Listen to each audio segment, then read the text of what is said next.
For over 15 years, Saturdays and Illegal Curve have been synonymous with one another.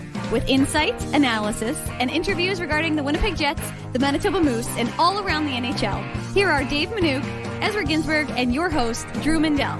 The Illegal Curve Hockey Show, presented by Play Now, the official sports betting partner of the Winnipeg Jets, starts now. Good morning, Winnipeg. Good morning, Manitoba. And for all those joining us live on our social media platforms, we say good morning, universe, and welcome to the Illegal Curve Hockey Show with Dave Minuk, with Ezra Ginsburg. I'm your host, Drew Mindell, here for the next couple of hours to talk about the undefeated Winnipeg Jets, looking to make it 8 victories in a row as they'll do battle later on tonight against the Calgary Flames, a similarly upstart team to begin this 24-25 NHL season. Gentlemen, good to see you both. Exciting Saturday on tap. You got the Jets, you got us in the morning, you got the Bombers in the afternoon, you got the Jets at night, then you got the post-game show to follow. Moose. Moose. Yours truly is doing color. I mean, a little shout out for your boy here, but whatever. Hit the Minuk Moose minute bumper already. We're only 2 minutes into the show, Dave, but let's get it going bright and early. There you go. Exactly. The Moose home opener as well. It's a big sports Saturday here in Peg City. Gentlemen, great to see you both. Ezzy, I had the great pleasure of seeing you last night in a social setting. Yeah. Dave, sorry to hear that you weren't invited. It's rare too that Drew and I socialize, but yeah, you didn't miss anything, Dave. No shout out. It's weird. I actually had anything better to do. No, you had to get ready for the Moose game this afternoon. I get it. That's true. That is true.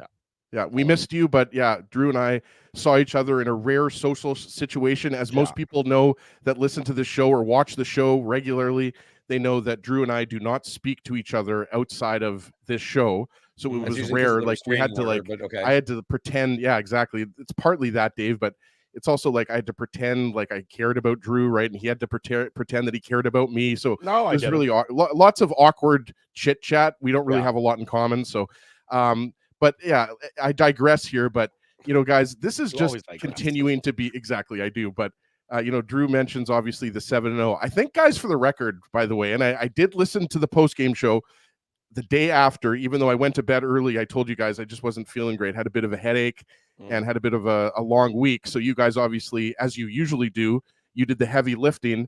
I agree with Dave, though. The Jets at 7-0, you'd think, okay, they've got a big buffer in their division. They're only 2 points up on Minnesota and Dallas. And obviously Dallas has played an extra game, so we should mention that. But to Dave's point on the post-game show, it was made a couple times by both of you guys.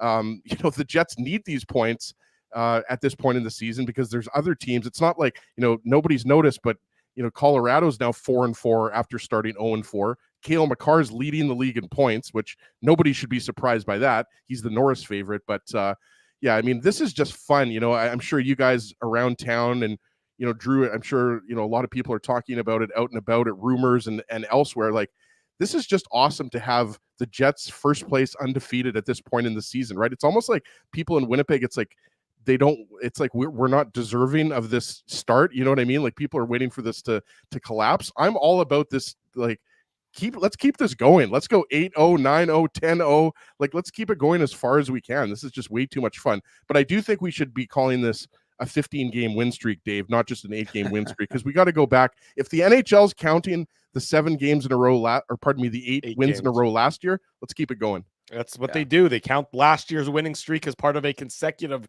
regulation winning streak. So the Jets are really only 3 wins away from setting an all-time NHL record.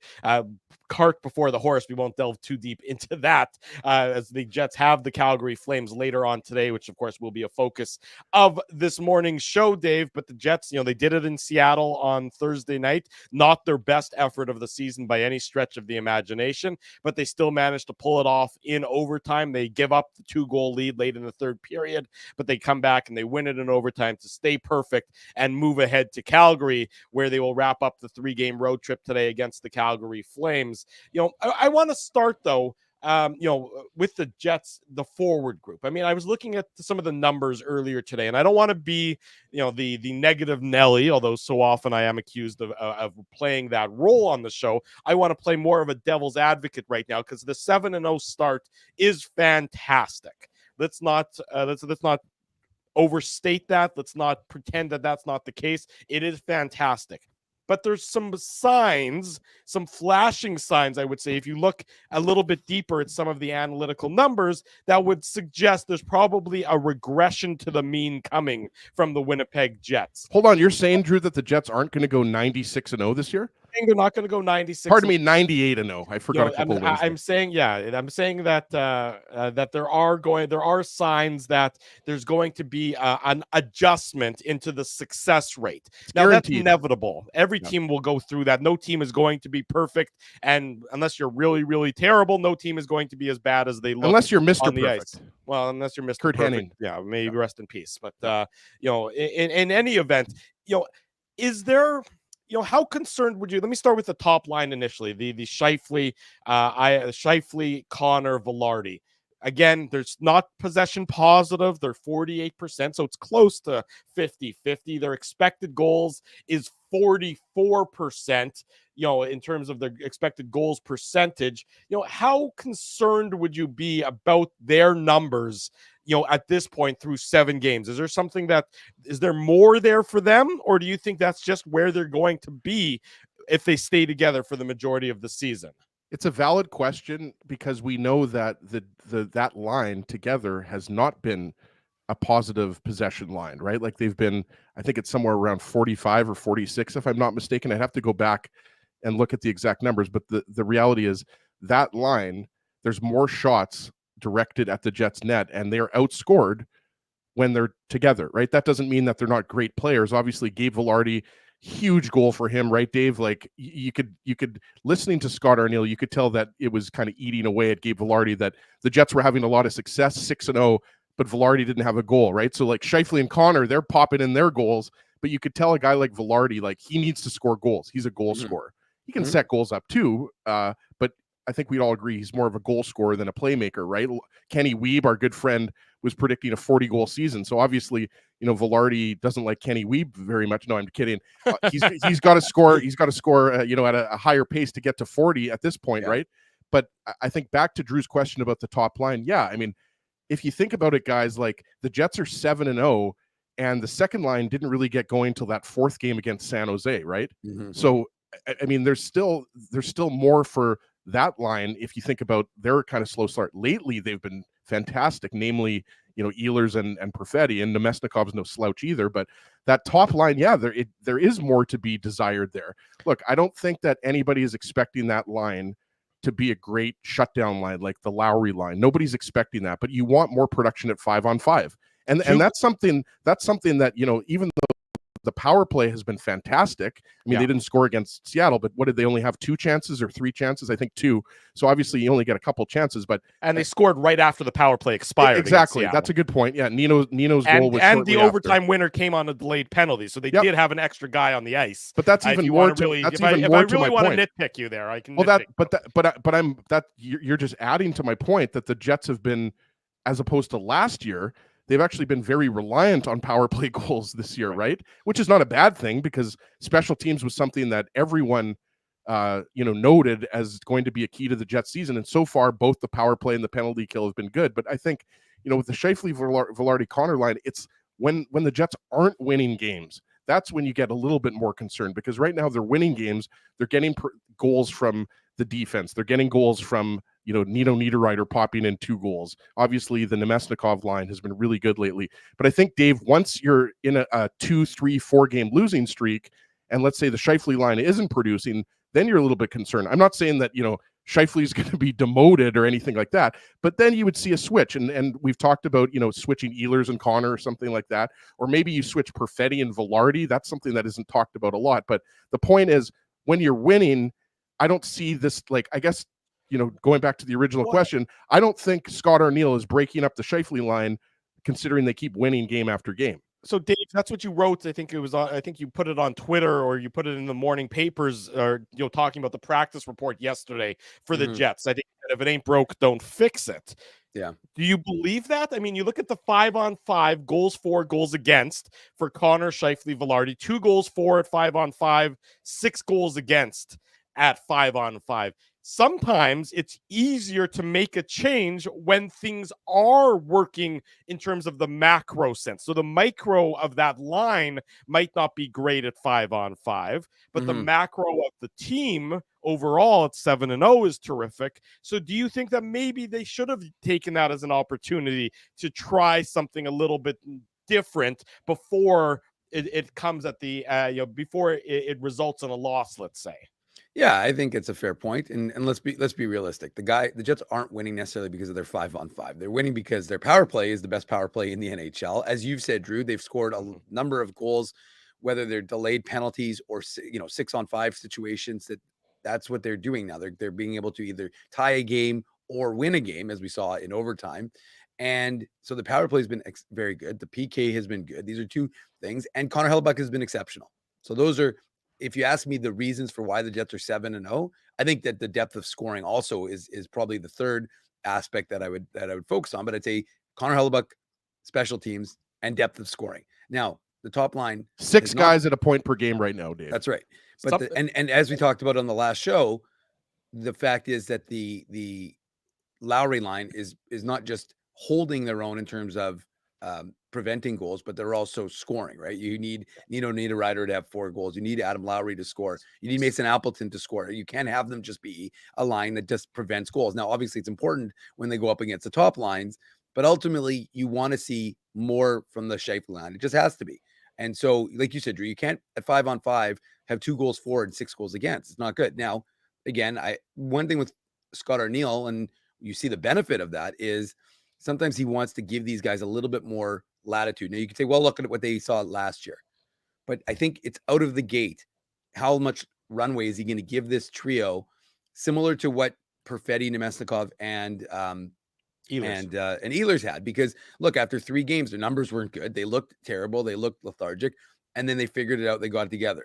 So to me, that's one of those areas that, is he going to give them a little bit more? Is it going to come? Does it have to have a loss in order to do it? I don't know. I mean, again, I think he just wants to give them a 10-game sample size and say, this is what we looked at, 10 games or maybe 15 games, and then start to make changes. Because as they've banked the points, I agree with you. It's easy to do it now, actually, because you're winning. The feelings are good. But, again, like I said, it's ultimately it's his decision. And, you're right. We can look at it. We can analyze it. And when you look at the raw numbers, they don't look great for that line. So it would be natural to say, well, how can you offset things? But I think also his factoring is, if the second line or the Nemesnikov line is working well, do you want to make that change? So that's the other factor I think he's considering. And I just wanted to mention, sorry, Drew, one thing here, and this is courtesy of Connor Hrabchak, and I'm positive as Ruben knocks on the door here in my downstairs office and screams for me. Pretty sure you guys can't hear that. You're positive that you regret having children is what it is. No. You're positive about. Best thing to ever happen to me, Drew. But right now, yeah, it's a little bit annoying because I can hear Ruben giggling, and I'm trying to keep my thought here. But this is courtesy of a tweet from Connor Hrabchak, and I was going to say, I know he won't mind me stealing this because obviously he's a member of Illegal Curve now, but he put out the not sure if you guys saw this, he put out the top 9 forwards ice time versus Seattle. And I thought it was interesting because Scheifele, okay, he led with just under 20 minutes, 19:45. Then you had Velarde at just over 17, Connor at 16.5. But then you had Ehlers at 15.5, Nemesnikov just over 14 minutes, Perfetti at 13:47. Lowry, Appleton, Niederreiter were 7, 8, 9 with 13, 12, and 11 minutes. The reason why I bring that up is because that's kind of what you want to see with the ice time, right? Like you want to see the Ehlers, Nemesnikov, Perfetti line. You want them to be ranked second in terms of 5-on-5 ice time, and you want them to be, 2 or 3 minutes behind the Scheifele, Connor, Velarde line, I would say. Like Ehlers talked about it this week, right, Dave? Like he said that he doesn't need 20 minutes, or I forget what the exact number was when he was asked about it. And I think that's significant because what you're seeing is Scott Arniel is rewarding the Nemesnikov line because they've been playing better. And you could argue that he should have been playing them more, this whole time. but let's be honest, they weren't great the first 3 games. So I think Dave's right. And we have the comment up from, I think it was 5-A game. I don't think you want to mess with the chemistry. You've got 3 lines that are playing really well, and Scheifele's line's not playing. There you go. Like, what are you going to do? Are you going to take Ehlers off the second line when he's been so good with Perfetti and Nemesnikov over the last 4 games? I just don't think you're going to mess with it. I think, Drew, if they're struggling for another 3, 4, 5 games, then maybe you see a switch, especially if there's losses in the ledger as opposed to wins. So we'll see. But yeah, I mean, the numbers speak for themselves. The Scheifele line has not been great at 5-on-5, but what we've talked about over the last year or so is that line usually is outplayed at 5-on-5. Right, which obviously leads to the question of why does it stay together? Right, and that's another question. Yeah. I understand the argument that the Ehlers, Nemesnikov, Perfetti line is going well right now. They've outscored their opponents 4-1 at 5-on-5 so far this season, and that's even after the slow start. I just we should start calling Cole Perfetti Corsi Perfetti, really, at this point. He's been great as of late. He's absolutely been terrific for the Jets, and really breaking through as everyone had hoped and as a lot of people had expected would occur this season with the change in head coach and sort of that elevated level of responsibility. I just can't help but wonder, is there more on that bone for the dog to chew if things were swapped around? And I totally get coaches generally don't like mixing things up when you are winning, like changing the lineup when you are winning. But you just saw them do it not that long ago. That Logan Stanley now seems to be a regular as opposed to Hayden Fleury, and whether or not that's the right decision. I have time for Hayden Fleury's game. I would have liked to see him get a little bit of a longer runway as it is. We know what Logan Stanley's game is, but whatever on that front. Stanley's been pretty solid. I mean, I know fine. on the first Seattle goal, like he was out there that led to the Matty Beniers goal. I'm not saying that was, I think it was Jared McCann, right, who fought through Stanley's checking and then got the puck to Beniers, right?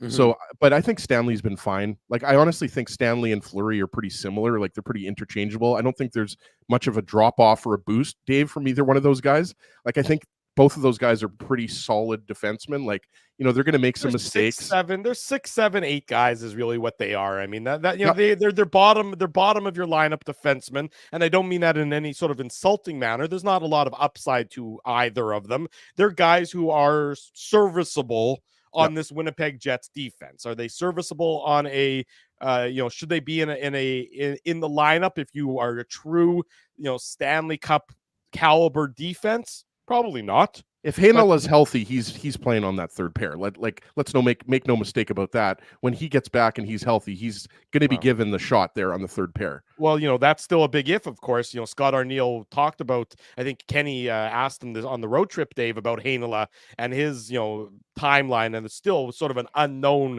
timeline. It's not like it's, ramping up and imminent. You're going to see him on the ice in a yellow non-contact jersey before he sheds that and becomes a full participant. There's still a ways away, if you will, from getting Heinola back healthy. And if you had said that, feels like it could be like another month the way he was talking about it, Dave. Like, it doesn't seem like Heinola is going to be back in a couple of weeks if he's not even skating yet. Yeah. So, I mean, that to me is, so you still have that as a concern. I mean, nobody likes it. It just, like, let's not sugarcoat it. It sucks for him because of the injury he suffered last year, right? Yeah. So it's unfortunate for a guy who at this point, like, he just can't seem to stick in the NHL full time. And it's not because of anything he's doing. It's just because he's suffering injuries. But you're right. I mean, Heinola, it's going to be a while before he's back for sure.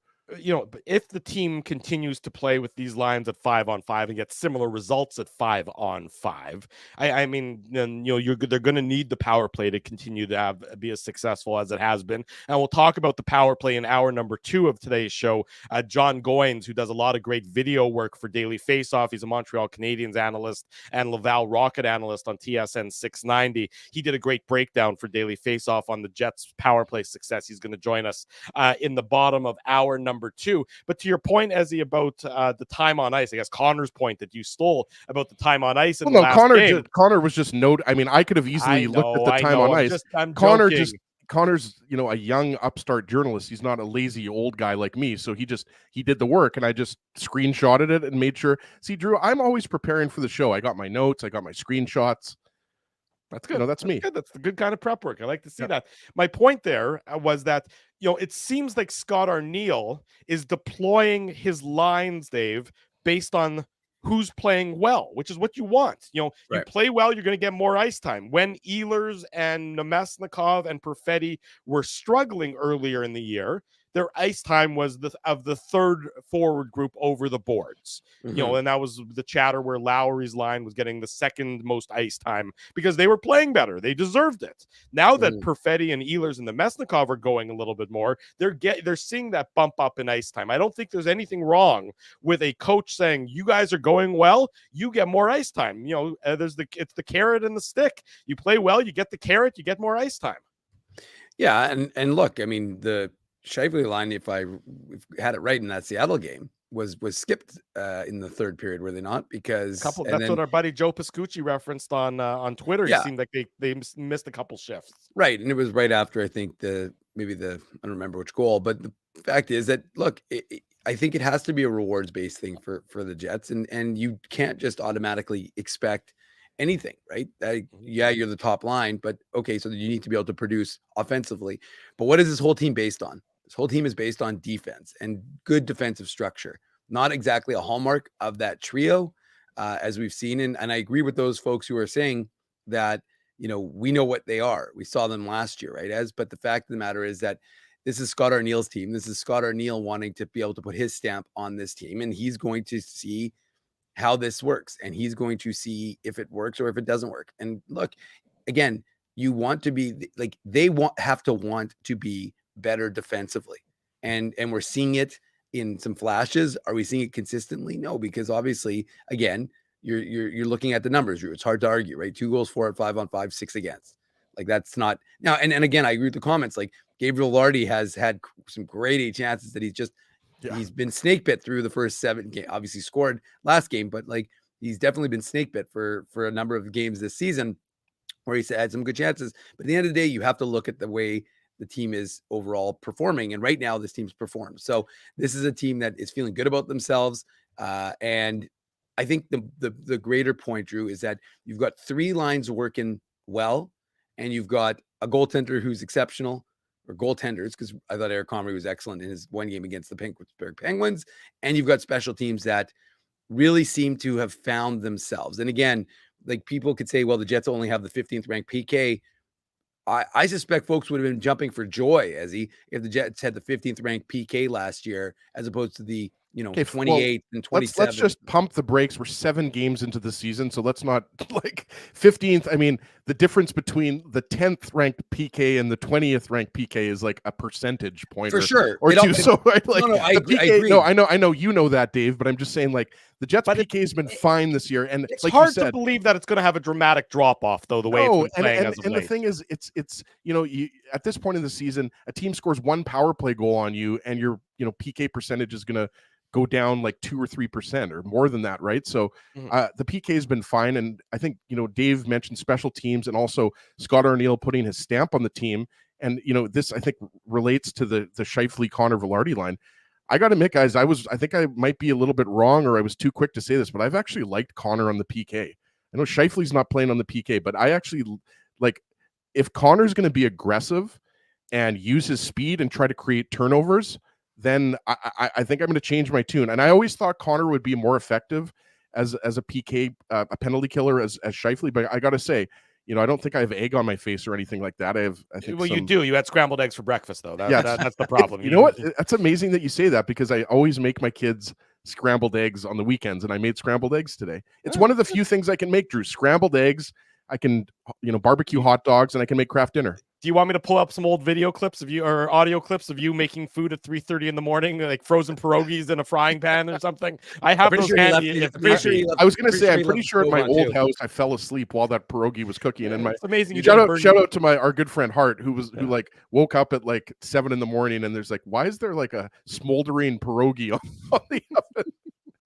Anyways, those were dark times. Let's it's fortuitous timing. This just came out courtesy Murata Tesh in The Athletic. It can sure be found on illegalcurve.com in the morning papers as well. And if it's not there yet, Dave is going to obviously have it there.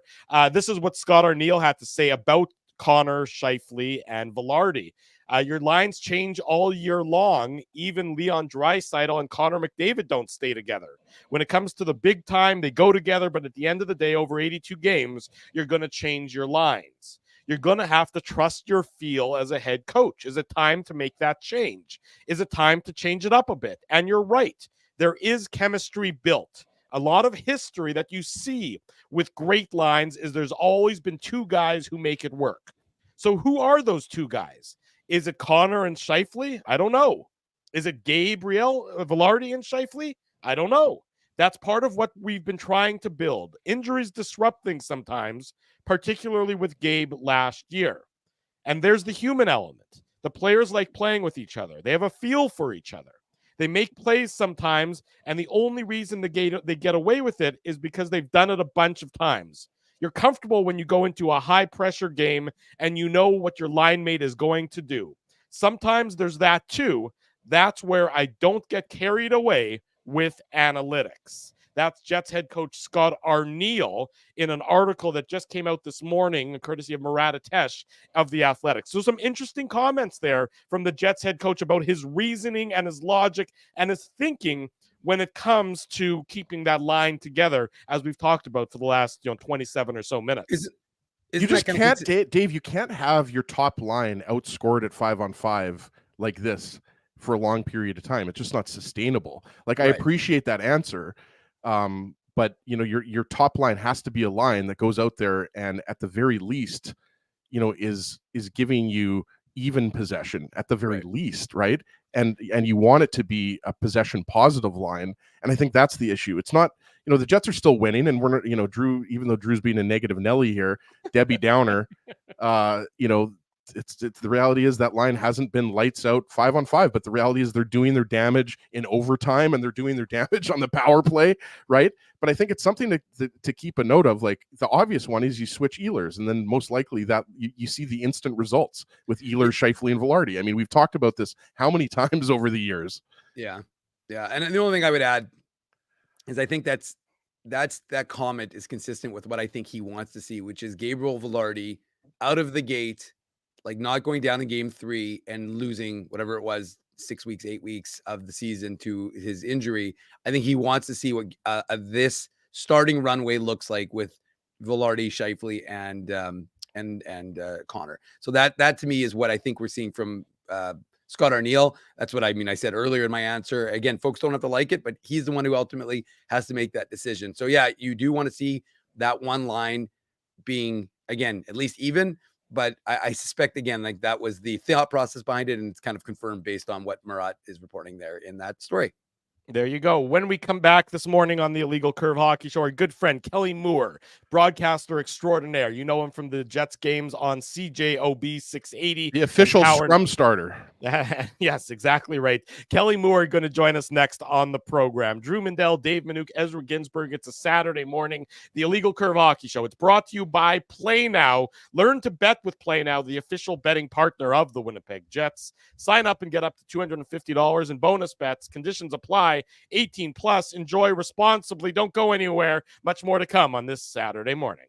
We want to thank you for not betting with Play Now and choosing our illegal gambling site instead. Because we couldn't afford things like this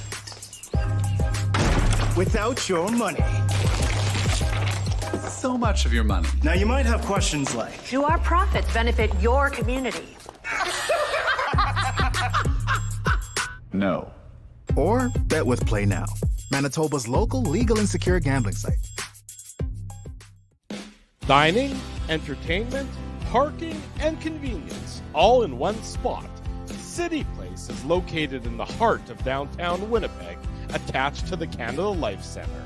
Whether you're working, living, or out for a night in the downtown, make City Place your go-to destination before or after the fun finds you.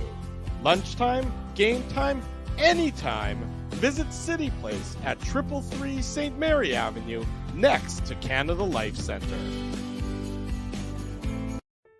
Holt Dental, the new official dentist of Illegal Curve, has a philosophy rooted in 2 unyielding principles: genuinely caring about patients and providing outstanding service. Being a patient of Holt Dental means more than just checkups and treatments. It's taking the time to listen and talk to each patient so they can achieve the best long-term health, functionality, and aesthetics for their teeth, mouth, and gums. Conveniently located at Grant Park Festival on Taylor Avenue, Holt Dental is dentistry of the highest quality in a comfortable and relaxed environment. For more information, visit holtdental.ca. Oh, and there's plenty of free parking at the front door, too. Celebrating its 40th year as Winnipeg's home for stand-up comedy, Rumors Restaurant and Comedy Club has recently been named Canada's top comedy club and a top 5 comedy club in North America. From birthday parties to date nights to fundraisers and everything in between, Rumors is your destination for the best and most affordable live entertainment Winnipeg has to offer. For more information on upcoming shows, Rumors' incredible promotions, and to purchase tickets, visit rumorscomedyclub.com. So you're a pizza person, you married a wing person, but somehow your kids are salad people. You can't pick your fam, but you can pick your BP meal deal, starting from $18.99 for takeout or delivery at bostonpizza.com. Welcome back to the Illegal Curve Hockey Show. Drew Mindell, Dave Minuk, Ezra Ginsburg with you on this Saturday morning, talking about the Winnipeg Jets as we do each and every Saturday. We also do it, of course, after the Jets game as well. They'll play the Calgary Flames later tonight, a game you can hear on Power 97 and 680 CJOB. The man himself will be the voice of the pre- and post-game show. Kelly Moore, Jets game night host, joins us on the Illegal Curve Hockey Show this morning. Look at that baby grand piano back I was there. gonna say, what a background! Wow. I'm bringing in Liberace, and then later on, I might even, bring in a couple of other guests as well. So that is a setup. That is swanky. I would have worn a 3-piece suit. It would be like tuxedo night back when the Jets and the Habs used to play back in the 70s. Had I known you were going to be bringing that to the show this morning. Well, I wanted to bring a little something because, of course, I always hang out with Icy Hot, a.k.a. Dave Minuk, at the Jets practices. And he's got the hat on backwards. He's got the shorts, no socks in the shoes. So I just wanted to jazz it up a little bit for you guys. Dave could have easily been like a pro surfer if he wanted to. Like his entire vibe fits like pro surfer, right? Oh, Ezzy, you just gave me an idea for a new nickname. Icy Hot / Surfer Boy. Yes, because when you think Dave, you think aerodynamic surfing on waves. The two words just come to mind, seamlessly. Yeah.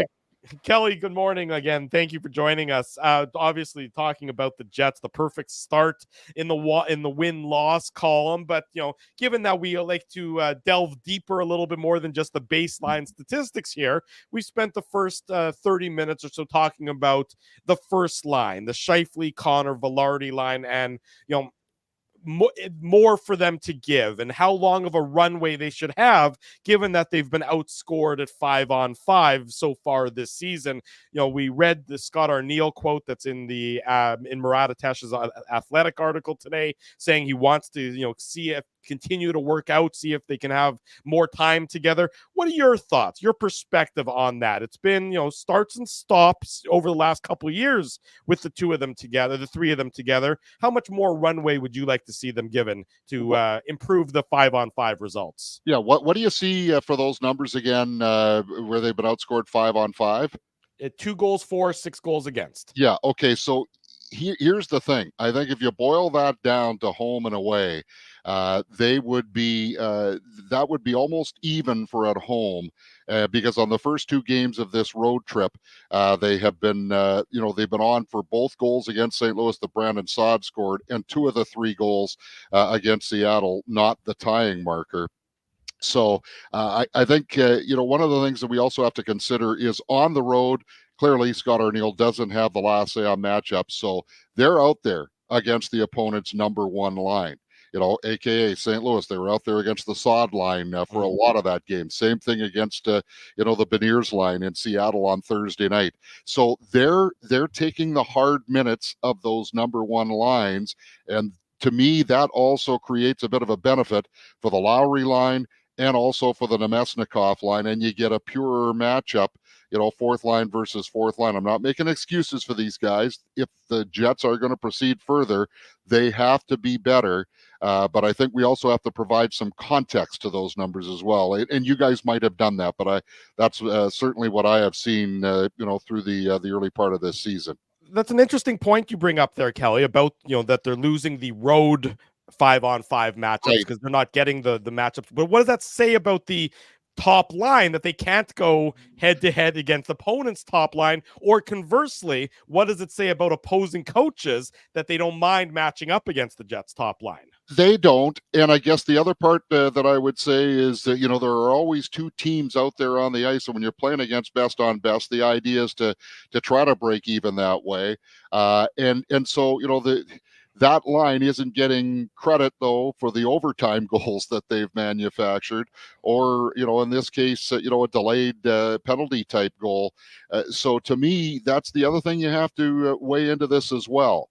They might be coming out on the short end of the 5-on-5, but then the other teams are coming out on the short end of the odd man situations. And the Jets have now scored 4 goals in 7 games, either 6-on-5 with the goaltender out for the extra attacker, or in a delayed penalty type of scenario. And so we sometimes get fixated on 5-on-5, and I'm not trying to sweep the the deficiencies under the rug. They need to get better, but I am also trying to provide a broad picture of these guys aren't getting gobsmacked every time they come out on the ice. I think that's a lot of good points that you make, Kelly, and that's part of the reason, or your points are the reason why I don't think that we're going to see that line broken up anytime soon.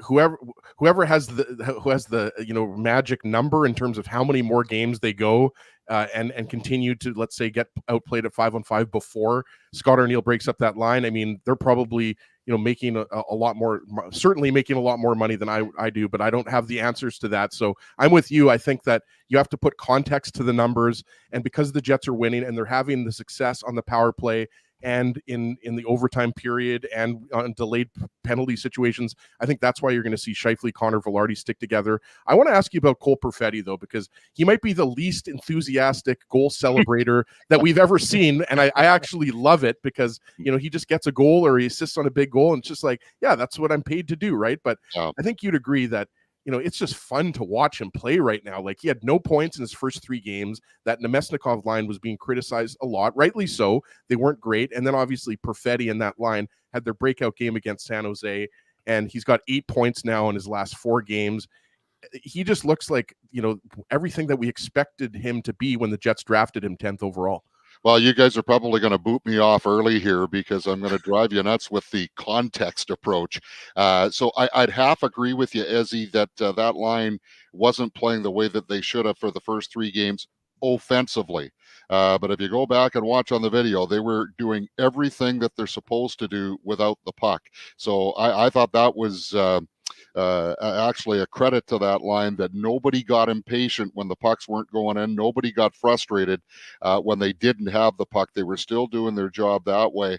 And I also think, just before we talk about Cole Perfetti, the other part of that, keeping the lines intact right now, as long as the other 3 lines are playing well, that could also factor into how long, if at all, the coaching staff decides that, okay, we're going to try for a bit of a different look on that top unit. So that might enter also into it, because who could argue with how, the Nemesnikov, I mean, you're not going to mess with that Lowry line, I think, unless injuries dictate that you have to. And then the fourth line is performing pretty well, albeit, just other than Rasmus Kapari, Alex Iafallo and Morgan Barron still looking for their first goals. But now back to Cole Perfetti. Guys, let's face it, he's not a gazelle on ice. And the Jets knew that when they drafted him 10th overall back in 2020. But the one thing that Cole Perfetti brings in spades is his on ice vision. Man, his hockey IQ. And you guys have mentioned this and have heard it. I mean, it's off the charts. Like that pass that he made to Nino Niederreiter on the game-winning goal. I thought he kind of. I've looked back on it a couple times. My first reaction was I thought he'd shot just a little bit, and that's why DeCord got caught moving to his left. But that's just a pure pass. Does he get a little bit of luck because it ticks off of somebody right to Nino? Yeah, and then Nino does a nice job of, a little bit of a half-hitch delay and firing it into the net. But the other thing I just really like about Cole Perfetti right now is what he's doing in all three zones. That stick lift in St. Louis, I mean, that was a huge play in the third period that prevented what could have been a Blues tying goal. So there are those plays as well. But and then of course on the power play, that goal by Niederreiter comes 3 seconds after the expiration of a penalty. But let's face it, he's got that open ice up the left side because the Kraken are a man short. So it's not a power play goal, but the power play did have a little impact on it. And how valuable is that to the Winnipeg Jets right now to have a number 2 unit that is going as well as, that combination of Perfetti, Niederreiter, Namestnikov, Pionk, and then, whether it's Alex Iafallo, whether they put Colin Miller on there, it's going pretty well. So I like Cole Perfetti. I wish he'd loosen up a little bit, but you know what? if Captain Serious is, how he has to operate to be successful, then don't mess with it. I love it. I think it's great. Yeah, it kind of reminds you of Jonathan Toews, right? Exactly. Yeah. Kelly, first of all, despite the slings and arrows I were thrown my way due to my attire, with nothing with love, Dave. I know, but I just want to envy because I can't pull off that look. But I was going to say, I was going to start we're going to start with a statement rather than asking you a question, because even though I've told you personally, I want to congratulate you in front of our audience on being inducted into the Manitoba Hall of Fame. Absolutely. It was announced over the summer, and it took place earlier this month. So very congratulations well on our behalf on that, because you are a big part of this fabric of this sports community here in Manitoba. So I just want to start it off by congratulating you on receiving that accolade. Thank you very much, Dave. Yeah, it was interesting because when I got the phone call, it was back in either late May or early June, and I'm thinking, because I usually MC that Manitoba Hockey Hall of Fame dinner, so I'm thinking, the Jets schedule isn't even out yet. How can I, how can I commit? I don't know. And so, yeah, that was my thought process when they called me. And then when they gave me the news, I was completely humbled. I mean, you guys know who's in the media wing of that particular category for the Manitoba Hockey Hall of Fame. I had the incredible privilege and pleasure to work with Don Whitman on the broadcasts when I first came to Winnipeg in 1994. What a huge benefit that was for me to get my feet wet. And the guys that I followed, Sod Keelback and Friar Nicholson and Matty and Cactus and all the luminaries who I hold in the absolute highest esteem. So to be part of that, and then to be part of the class that I was in 2024 is something that I'll hold near and dear. Well, it's unbelievable. And Shane Knighty isn't even the toughest man going into that class, right? Like, obviously, I'm talking about you. You're the toughest man going in that class. Hey, listen, Ezzy, you're going to lose a lot of money if you bet on me coming out on top of nines. But you know what? The sheriff, he was the only one that didn't have either a written speech or notes for his acceptance speech, and pulled it off incredibly. Being in our business, somebody that can ad-lib without a hitch in their delivery is really something, and the sheriff pulled it off beautifully. So, yeah, it was, and Russ Romanek, I had the chance to work with him on the Moose broadcast my last year as the play-by-play guy there. The late Wayne Descauer. Did you guys have any dealings with him through the Manitoba Major Junior Hockey League? Well, no. I used to coach junior women's softball, and Wayne was a coach and an umpire as well. So we formed a really good friendship, and you guys would have loved him. He was just an absolute wonderful human being. And Laurent Kerbrat in Saint Laurent, who slept in the rink so that kids would have ice up in that area of Manitoba, the first ever winner in the grassroots category. Like, just such an incredible. I have heard of him through Hockey Manitoba, Kelly. Yeah, I have just he's the man in Saint Laurent. I mean, there's no other way to put it. Yeah, I would dearly love to have the chance to have a beer, maybe 2 tree, with him, just to find out a little bit more about him. His daughter delivered his acceptance speech because, of course, being inducted posthumously. But yeah, just a wonderful night. Anyway, long drawn out. And of course, the sheriff Shane Knighty is being up for Indicted? knighthood. He's up for knighthood for having to deal with Lawless on a regular basis. So Oh, well, that's really yeah. where he gets quite honored as well. Yeah, and I'd throw Hustler in there as well. Yeah, from back from the days. But yeah, no, it's great to see Manitobans get their just due for sure. All right. Well, congratulations once again, Kelly. And now let's get back to the hockey talk and Yes. the Jets talk. And I don't think any player was going to be scrutinized more this season than Neil Pionk. Mhm. And I think that the focus was going to be on him and how he was going to rebound. And we all know what he went through, injury and personal tragedy for the last few years. So from your perspective, through 7 games, he's producing over a point per game. What are you seeing from Neil Pionk so far this season? Confidence. Supreme confidence. He is playing like he did in the first couple of years when he came over from the New York Rangers in the Jacob Trouba trade. And the one thing, and I am not an analytics guy. It's not that I don't believe in analytics. It's just that I am not smart enough to understand them. So I leave that up to the other brighter minds in the room. That's not true, Kelly. It's just sometimes it's not that you're not smart enough. It's just like sometimes the numbers just you get like inundated with them. Yeah, well, yeah. That's what it is, right? Like I think you appreciate because I listen to the broadcast a lot, and I know you guys mention analytics, but it's kind of a question of picking and choosing which ones are the most effective or most that resonate the most with your audience, right? Yeah, and I also try to combine those numbers too with the areas of the game that analytics just simply cannot measure, and that's the emotion or the physical part of the game. And Dave, you mentioned the tragedy that Neil Pionk had to carry with him, along with some of the other guys on the team, Alex Iafallo, Dominic Toninato when he was up with the Jets, over the loss of Adam Johnson, which I think we're right around the 1-year anniversary of that, if memory serves correct. Yeah, horrible. And it was an incredible burden for Neil to have to bear. And Dave, you were there when Scott Arniel, I think it was either after day 1 or day 2, where he talked about Neil playing through some kind of a foot injury last year that certainly had an impact on his performance. And so I think you measure those things, and then the impact that now becoming a father, just before a few weeks before training camp, he and his wife celebrated the birth of Stevie May, their little daughter. And I think that is also factored into how Neil has played. Just that's from the non-tangible emotional side of things, because this guy has always been capable of it. You just wondered what some of the factors were that were holding him back. But I mean, getting up into the rush, and he and Nikolai Ehlers are having a little bit of fun right now over that overtime goal in Seattle. Did he touch it or did he not touch it? And we even had Neil on a post-game show.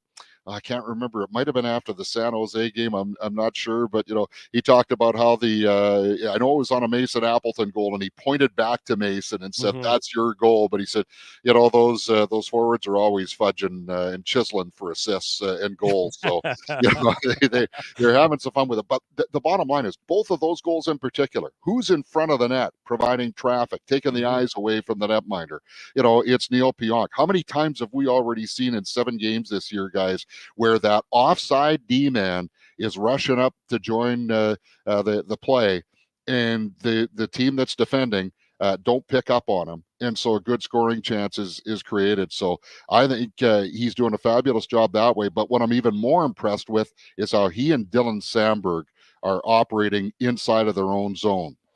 It hasn't been perfect, but it never is for other teams either. But they haven't let those imperfections become too costly. So I think Neil Pionk's one of the big stories of the first 7 games of the season for the Winnipeg Jets. I would agree with that. Kelly Moore is our guest on Saturday morning's edition of the Illegal Curve Hockey Show, discussing the Jets and the Flames later on tonight. A game you can hear, of course, on 680 CJLB and Power 97. Big day for you good folks at CJLB. You got the Bombers as well, this afternoon in Montreal. So good thing you got both AM and FM airwaves to keep everybody happy later on today, Kelly. Yeah, and digitally too. We've got the Moose on CJOB.com for their home opener. You need to have some standards. Well, there he is. You just let anybody on there. I see Dave Surfer Boy all over. Color analyst today, Kelly. Color analyst alongside Daniel Fink. How about tomorrow when the game's on CJOB? It is. I've been bypassed tomorrow.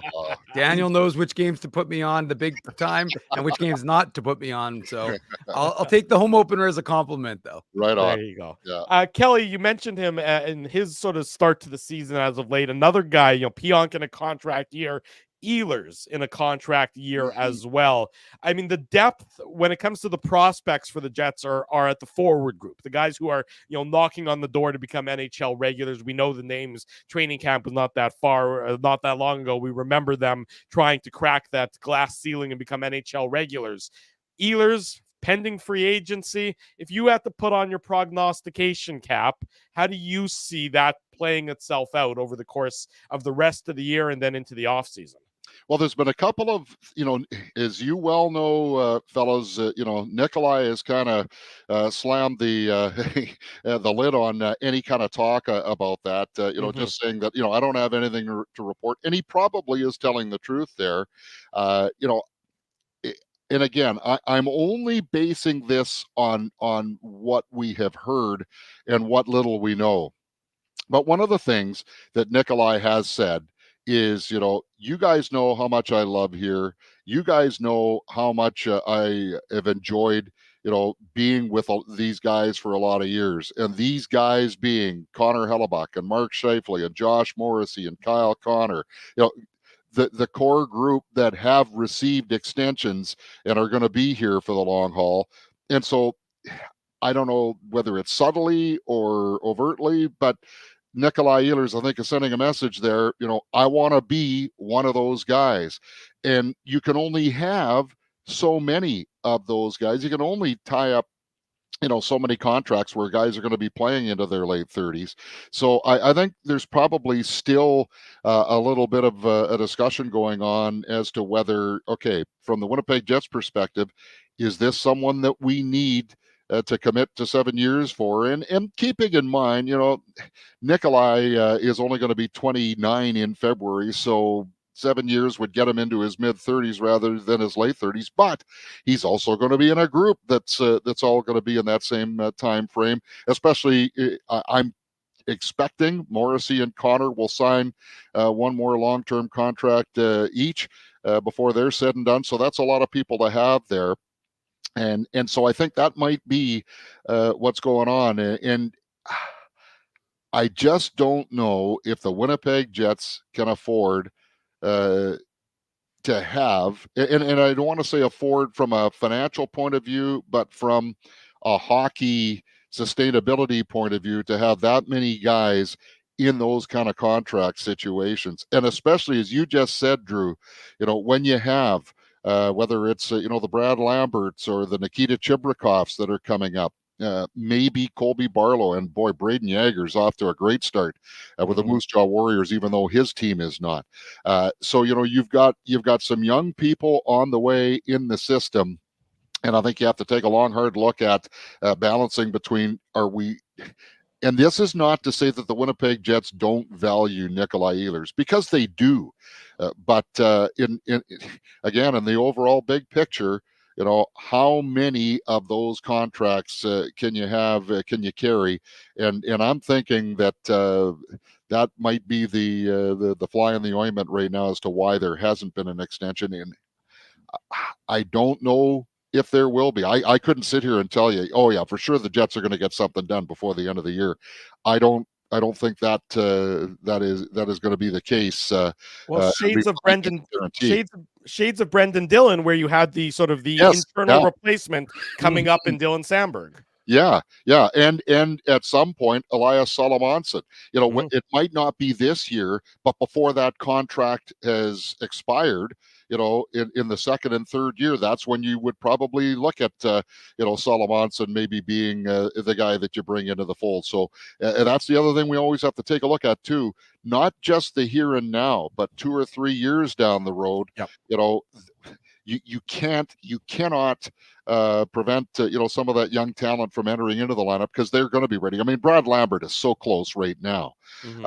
Dave, you see him play with the Manitoba Moose. I think Braden Yager is going to be a real good player for this organization down the road. So that's the other part of it too. These contracts, if it's 6 or 7 years, which is what Nikolai Ehlers wants, it's what Nikolai Ehlers deserves. He's a phenomenal player, but I just don't know whether that's feasible with this organization.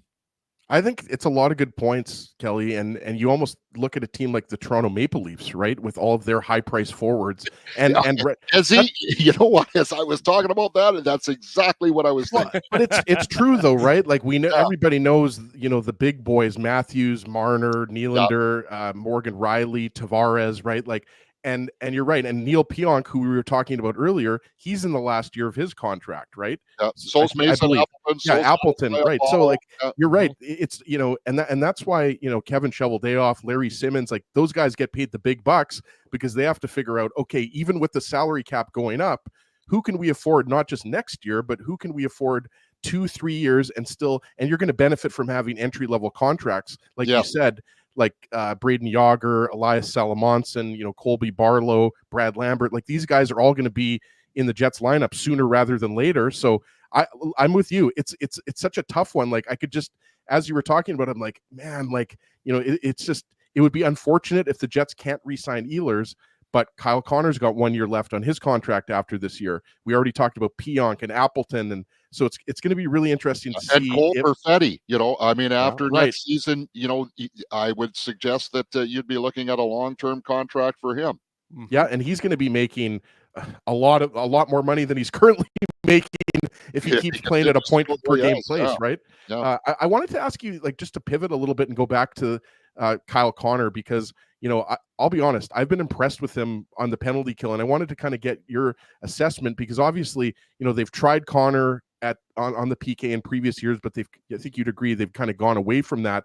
But I think that can actually benefit him at 5-on-5. Like, what are you seeing? Because I'm seeing a guy, when he's aggressive and he uses his speed, he can really be effective as a counter attacker on that PK. Well, that play that he made on the third goal the other night, guys, that was absolutely superb. To steal that puck just inside the blue line and to be able to get it over to Scheifele along the left side and then back in front of the net, and it's behind Joey Decord. That was a superb play, and that's the one that we think of because it was so impactful. But he's been doing that since the start of the year. His backtracking, and I don't think it's just this year, but it seems more noticeable, maybe because it's with more frequency. And again, he's part of that top line that you guys were addressing that has been outscored 5-on-5, despite the fact that we are seeing more of a commitment from Mark Scheifele to play all 200 feet, and from Kyle Connor, and Gabriel Velarde came up through the Los Angeles system, so that's pretty ingrained in him. But they're playing, especially on the road, against the best that the other team has, so you're going to have some trade-offs there. But here's the other thing, for guys like Mark Scheifele and Kyle Connor, who might not be on the inside of the cut line for the Four Nations Cup, but clearly they're motivated by that. Right now, if I'm Billy Guerin, who is making the decisions, or the final decisions, he's got his inner circle to chat about that. But boy, I think Kyle Connor would be a real appealing target to have on that Team USA for the Four Nations Cup, and he's playing like a guy who wants to be there because of his play over the 200-foot surface of the ice, and not just in the offensive zone, where he's been so impactful over the years for the Winnipeg Jets. Kelly, one player I want to key in on is Rasmus Kupari, because he was the big unknown last year. Of course, he suffers the injury, so he's rehabbing for the first part of last season. And of course, we saw him play quite a few games for the Winnipeg Jets. But you really got the sense in training camp as you were there every day. So you'd know that Scott Arniel had a lot of opportunity, or saw a lot of opportunity for Rasmus Kupari, and wanted to give him that chance. So through the 6 games, because he sat 1 game for David Gustafsson, he has the 1 goal. But just from your perspective, what are you seeing from Rasmus Kupari? Because clearly your organization wanted him to be part of the mix. He wasn't just kind of a throw-in. What are you seeing from him so far this season? Yeah, I thought Dave, in training camp and even through the preseason, I thought if there was a player that was vulnerable to losing his spot on the team, it was Rasmus Kupari. But you cannot replace that speed. So I think that what certainly endears him to the coaching staff. And he's such a great guy. Even though things were pretty tough on him last year, always had a smile on his face. He's just one of those real likable dudes, as they say. But his work in the face-off circle has been really impactful. He's been up over 55%. I know he broke even in Seattle the other night, so that number might go down a little bit, but that's and Scott Arniel would be a disciple of this. I know Rick Bowness was, and Paul Maurice before that. If you're the 4th line center, you cannot be getting consistently beaten at the faceoff circle. You have to win at least on a break-even basis in the draws, and Rasmus is doing that. And how many times have we already seen this year, guys, whether it's late in the game or it's on a penalty kill, so that Adam Lowry isn't always having to take those weak side faceoffs, that they have Kupari out there to take those draws, and he's won a number of them. So, I think that's been really big for him. But I just think he's using his size.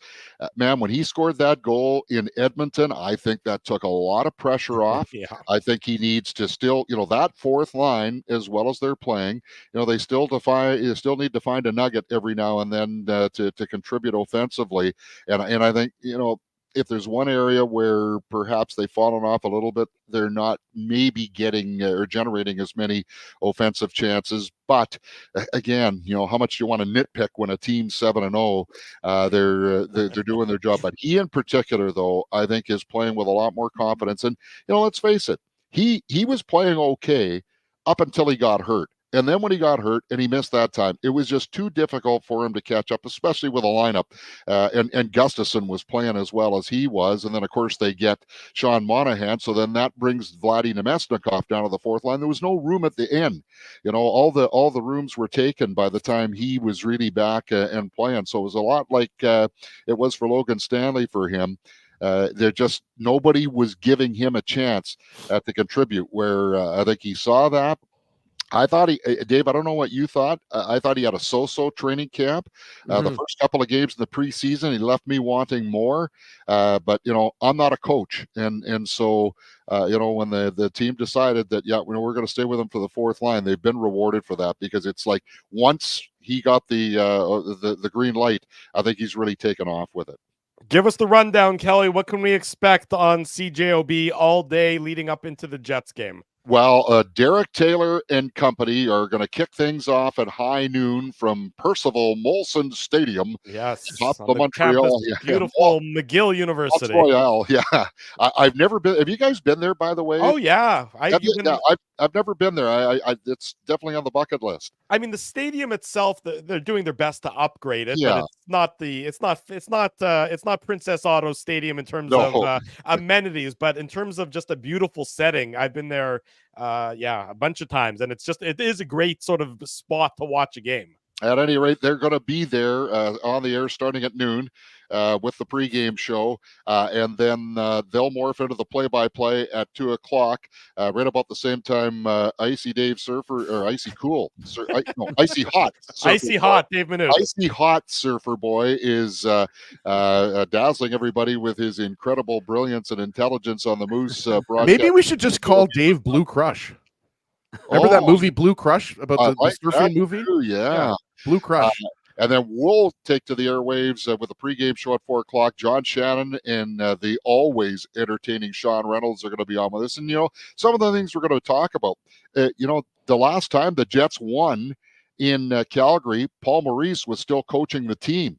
Wow. And so the Saddle Dome has not been a great place for him. Not that they go there often, but it's still, it's been a while, November 27th of 2021 since the last time they won there.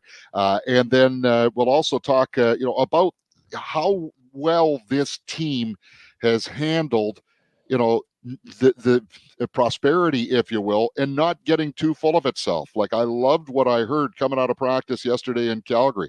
No one's fooling themselves about winning that 7th game in Seattle. They know they have to be a lot better tonight. So certainly, lots of topics to cover from that perspective. And then, of course, Paul and Mitchell will be on the air with a play-by-play at 6 when we morph back over to CJOB, because by that time, Derek Taylor and company will have finished talking about a Bomber win or tie to host the West Final. It'll be a win. Oh, okay, guaranteed. No, I mean, no, guaranteed. No, Kelly, it's the opposite. The Ginsburg guarantee is the opposite. Yeah, no. This is not the Ginsburg guarantee. This is as a Bombers fan. They're going to win. Okay, fantastic. Well, if there ever was one.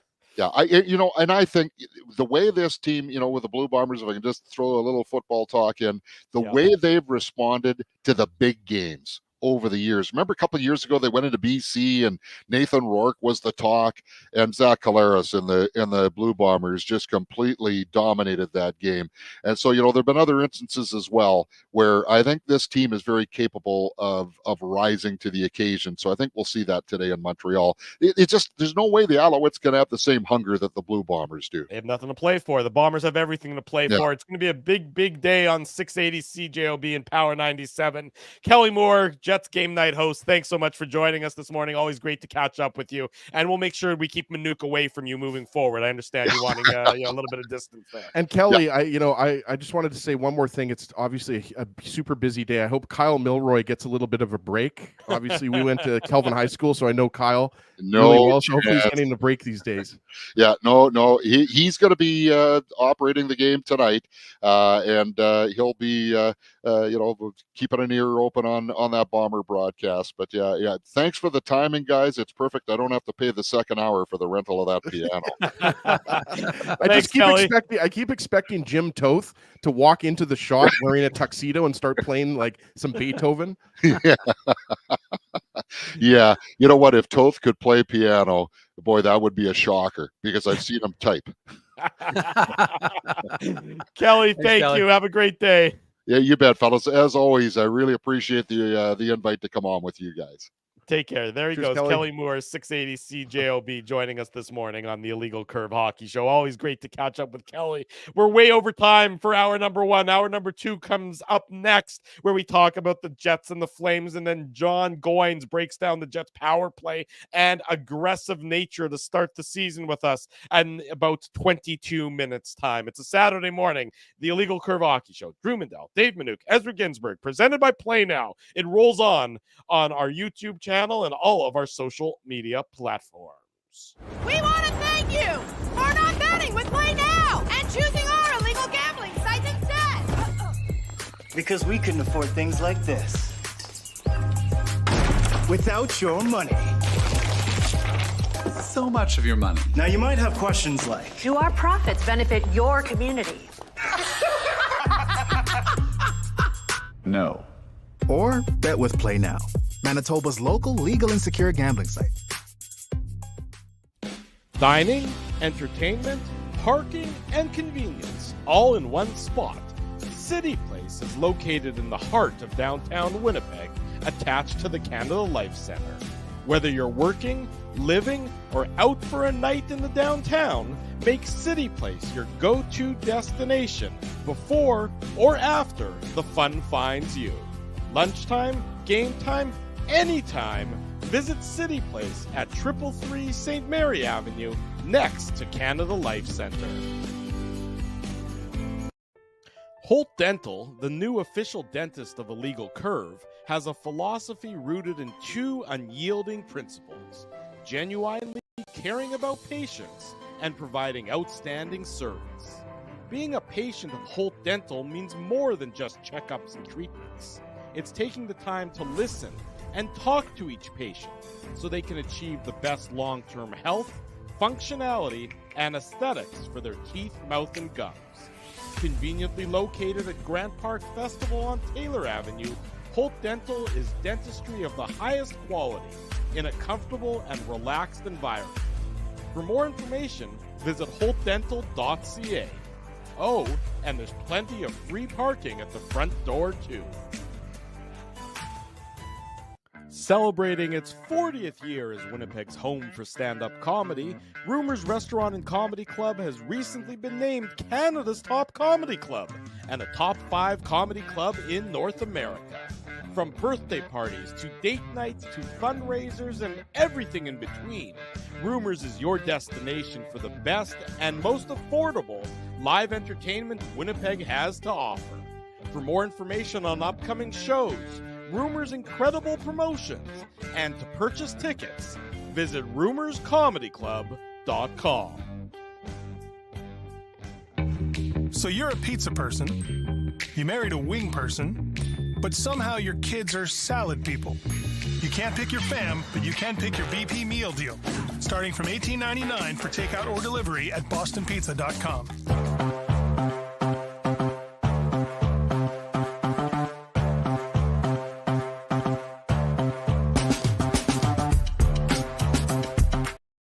Welcome back to the Illegal Curve Hockey Show Saturday morning. We will remind you that on Monday afternoon, 12 noon, we're going to be live on location at City Place. Join us in the food court for a comprehensive preview of Monday's Jets Maple Leafs encounter in downtown Winnipeg, live from the food court. So if you are in the vicinity of downtown Winnipeg on Monday afternoon, be sure to join yours truly, Dave Minuk, Ezra Ginsburg, a live on location special noon hour broadcast coming up on Monday, and then all the additional dates you see there on your screen will be live at City Place throughout the course of this regular season, bringing you pregame shows on select dates. Big thanks to our friends at City Place for their continued support of Illegal Curve Hockey. Thrilled to get back there,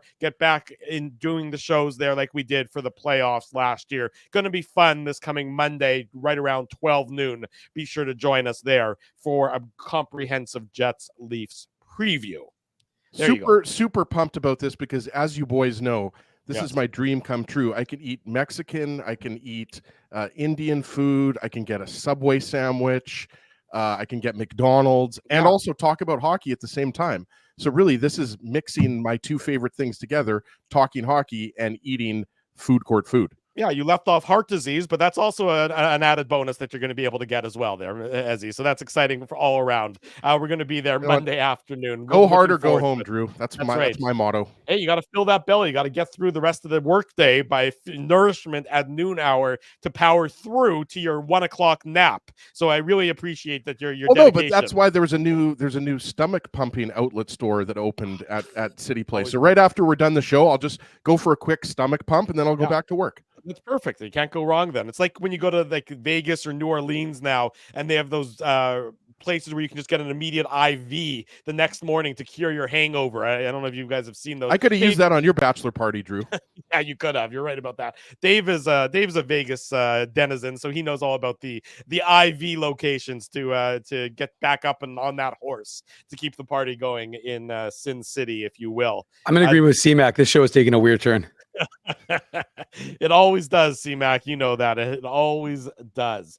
Jets tonight in action in Calgary against the Calgary Flames. Post-game show is going to be right around 8:45, 8:50. The Flames are really one of the big surprises early in this season. Yep. They had traded away a lot of their talent. They had a mix of some veteran guys who were probably overpaid, Jonathan Huberdeau namely. They had questions about goaltending, having traded Jacob Markstrom, but lo and behold, Calgary Flames, they're flying high 5-1-1 to start this season. And as Kelly mentioned, it's been a while since the Jets had any success in Calgary. Remember last year, if I recall correctly, they played, I think it was on Louis Riel Day, an afternoon game. Somebody on the Jets had a hat trick in a losing cause in Calgary. They were up by a 4-1 margin or a 4-2 margin, the Jets were, and they ended up losing, I think, 8-4 or 7-4. So it's been a while since the Jets had some success in Calgary. Yeah, and then who is doing well in net for the Calgary Flames right now? Undefeated Dustin Wolf, right, Dave? And we talked about it in the preseason, right? Remember we had Danny Austin on when the Jets had those preseason games against the Flames, And, you know, people were saying, well, you know, he's a little bit undersized and he's really only put up fantastic numbers at the AHL level. Who does this kind of remind you of, Dave? Maybe a little bit of Thomas Milic, a guy who was WHL goaltender of the year, but isn't 6'4", and now look what he's doing with the Manitoba Moose, right, Dave? So I think there's some parallels between Dustin Wolf and Thomas Milic. And as I mentioned, you know, Dan Vladar, easy for me to say, has been pretty good for the Flames as well. But yeah, you're right, Drew. I mean, this is a big, in addition to obviously the Jets being 7-0, you know, the Minnesota Wild, we should mention. I don't think they've lost in regulation yet, have they? No. Or they've only 5-0-2. 5-0-2. There you go. So the Wild, to me, are also a pretty big story because let's be honest, when you're talking about the Wild and the Flames, what were the expectations going into this season? Best case scenario, maybe they're a wild card team. Yeah. Like I still don't think, by the way, the Wild are making the playoffs, especially, you know, now that the Avalanche have woken up. I still think the Jets and the Stars and the Avalanche are the class of that division. We'll see what happens, though. But yeah, I mean, look, whenever you've got Jonathan Huberdeau and Nazem Kadri, and I would throw in Michael Backlund, the captain, he's been just a consistent player for the Flames for so many years. Mackenzie Weegar on the back end, and we talked about the goaltending's been pretty good. Not pretty good. It's been very good. We talked about it like. The thing with the Flames is, yeah, they're in a rebuild. Let's make no mistake about it. Whenever you trade, you know, Andrew Mangiapane and you trade Jacob Markstrom, right? Like this Flames team knows that they're going to have to go through some tough times. Connor Zary is a guy that I've always liked, former first round pick, right? I think he played for Kamloops in the WHL. He's got, I think, 6 points in his first 7 games or something like that, right? So the Flames have got a combination of, you know, good veteran players, and they've got some good young players as well. And so, I mean, it's going to be a big test for the Jets for sure today. I was right. It was Labor Day. Pardon me, Louis Riel Day last February, and the Jets did get a hat trick. Sean Monahan had a natural hat trick in the first period of that game. The Jets had a 3-1 lead. They ended up losing 6-3 after the Flames scored 5 on it. Right, I remember that game. There you go. I got some things correct for once in my life. Go ahead, Dave. Look, the Flames are. And as he's right, the Wild are a shockingly surprising team. I did not expect the Wild to be 5-0-2, but the Flames, I don't think anybody expected them to be where they're at, just suffering their first regulation loss. So, I mean, this is a Calgary team that the pundits said they weren't going to be very good, but this is why you watch hockey, right? This is why we watch the games, because every year at the beginning of the season, well, it's like you hear these you know, authorities say, well, this team's going to be garbage. This team's going to be garbage. And I'm like, I always laugh because I'm always like, hey, well, then don't play. Why do we even have to watch the games? There's no point in playing. You already know they're going to be terrible. But thankfully, players don't listen to most of these guys, and they actually go out and play the games. You know, you can't disregard the fact that, you know, Dustin Wolf was a back-to-back AHL goalie of the year. That you don't get that by happenstance. That doesn't just, you know, randomly occur that you're the best goaltender in the AHL 2 years in a row. So, and we've talked about it, right? It's always that question mark as to, you know, what were the Flames going to do? Are they going to trade Jacob Markstrom and give Wolf that chance to kind of come in and see what he could do? And they've done that. And, you know, so far so good. 3 wins for him early in this season. And yeah, there's going to be some hiccups, but he's a very good goaltender. And yeah, clearly he's a little undersized based on the standard, or the average, I should say. But at the same time, he's showing that he can get it done. And again, the Flames aren't going down quietly. Now, do I expect this to maintain? No, I don't. But at the same time, and you know, early in the season, only 6, 7, 8 games, depending on the team that's played, or if you're the Devils, you've probably played 15 games by this point. But the fact of the matter is that their special teams 11 for the record. Well, is it okay? So that's, I mean, but it's pretty significant when you give the fact that you know, the Jets have played 7 games, some teams have played 6 games, and you've already got a Devils team that's played 11. But look, the Flames have been good at home, 3-1-0. Their special teams aren't perfect, and again, we talk about it being early in the season. They're 25th on the power play, 24th on the penalty kill. So again, if you're looking at an area of exploitation, the Jets haven't been getting a ton of power plays, right? Like they only had one against the Kraken yesterday or on Thursday in Seattle. And the fact of the matter is that this is going to be, you know, that's probably the area you want to be able to exploit. So we'll see, Drew. You're right. Calgary plays them tough. Jets are going to have to be expecting a little physicality from these games. Tend to, they're, you know, not the Smythe divisions with Joel Otto and Neil Sheehy, Ezzy, but at the same time, there's still some mixing and matching when you go out to Western Canada. So Yeah. we'll see what it's like. But yeah, I expect it to be a good hockey game, and I expect it to be a close hockey game. Jets are a better possession team 5-on-5 than the Flames so far this season. Jets just under 50%. The Flames lower down closer to the 46% mark. I know a lot of people asking who's in net for the Jets. Well, there's no morning skate for the Jets today. No. So we won't know the answer to that till probably And about Scott 9. Arniel, what he wouldn't say yesterday. Right. He wouldn't advise. He kept that to himself. I think, guys, I'm leaning towards Hellebuck. I think, like Comrie's only played one of the first 7 games, but that was 2 games ago.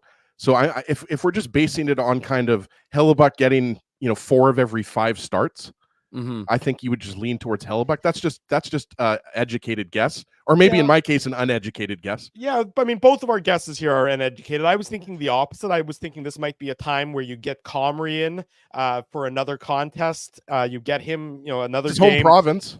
Yeah, you get Hellebuck Monday against the Leafs. That's the game, of course. That's anytime the Leafs, for better or worse, we can all hold our noses. But whenever the Leafs come to town, it's got a little bit of an extra juice associated with. It's got that cachet, game. baby. Yeah, there's some cachet there. Then, of course, Wednesday they go off to Detroit. So you would assume that is also going to be a. See, that's what I was thinking. Game. I was thinking Hellebuck starts tonight. Yeah, and he starts against Toronto.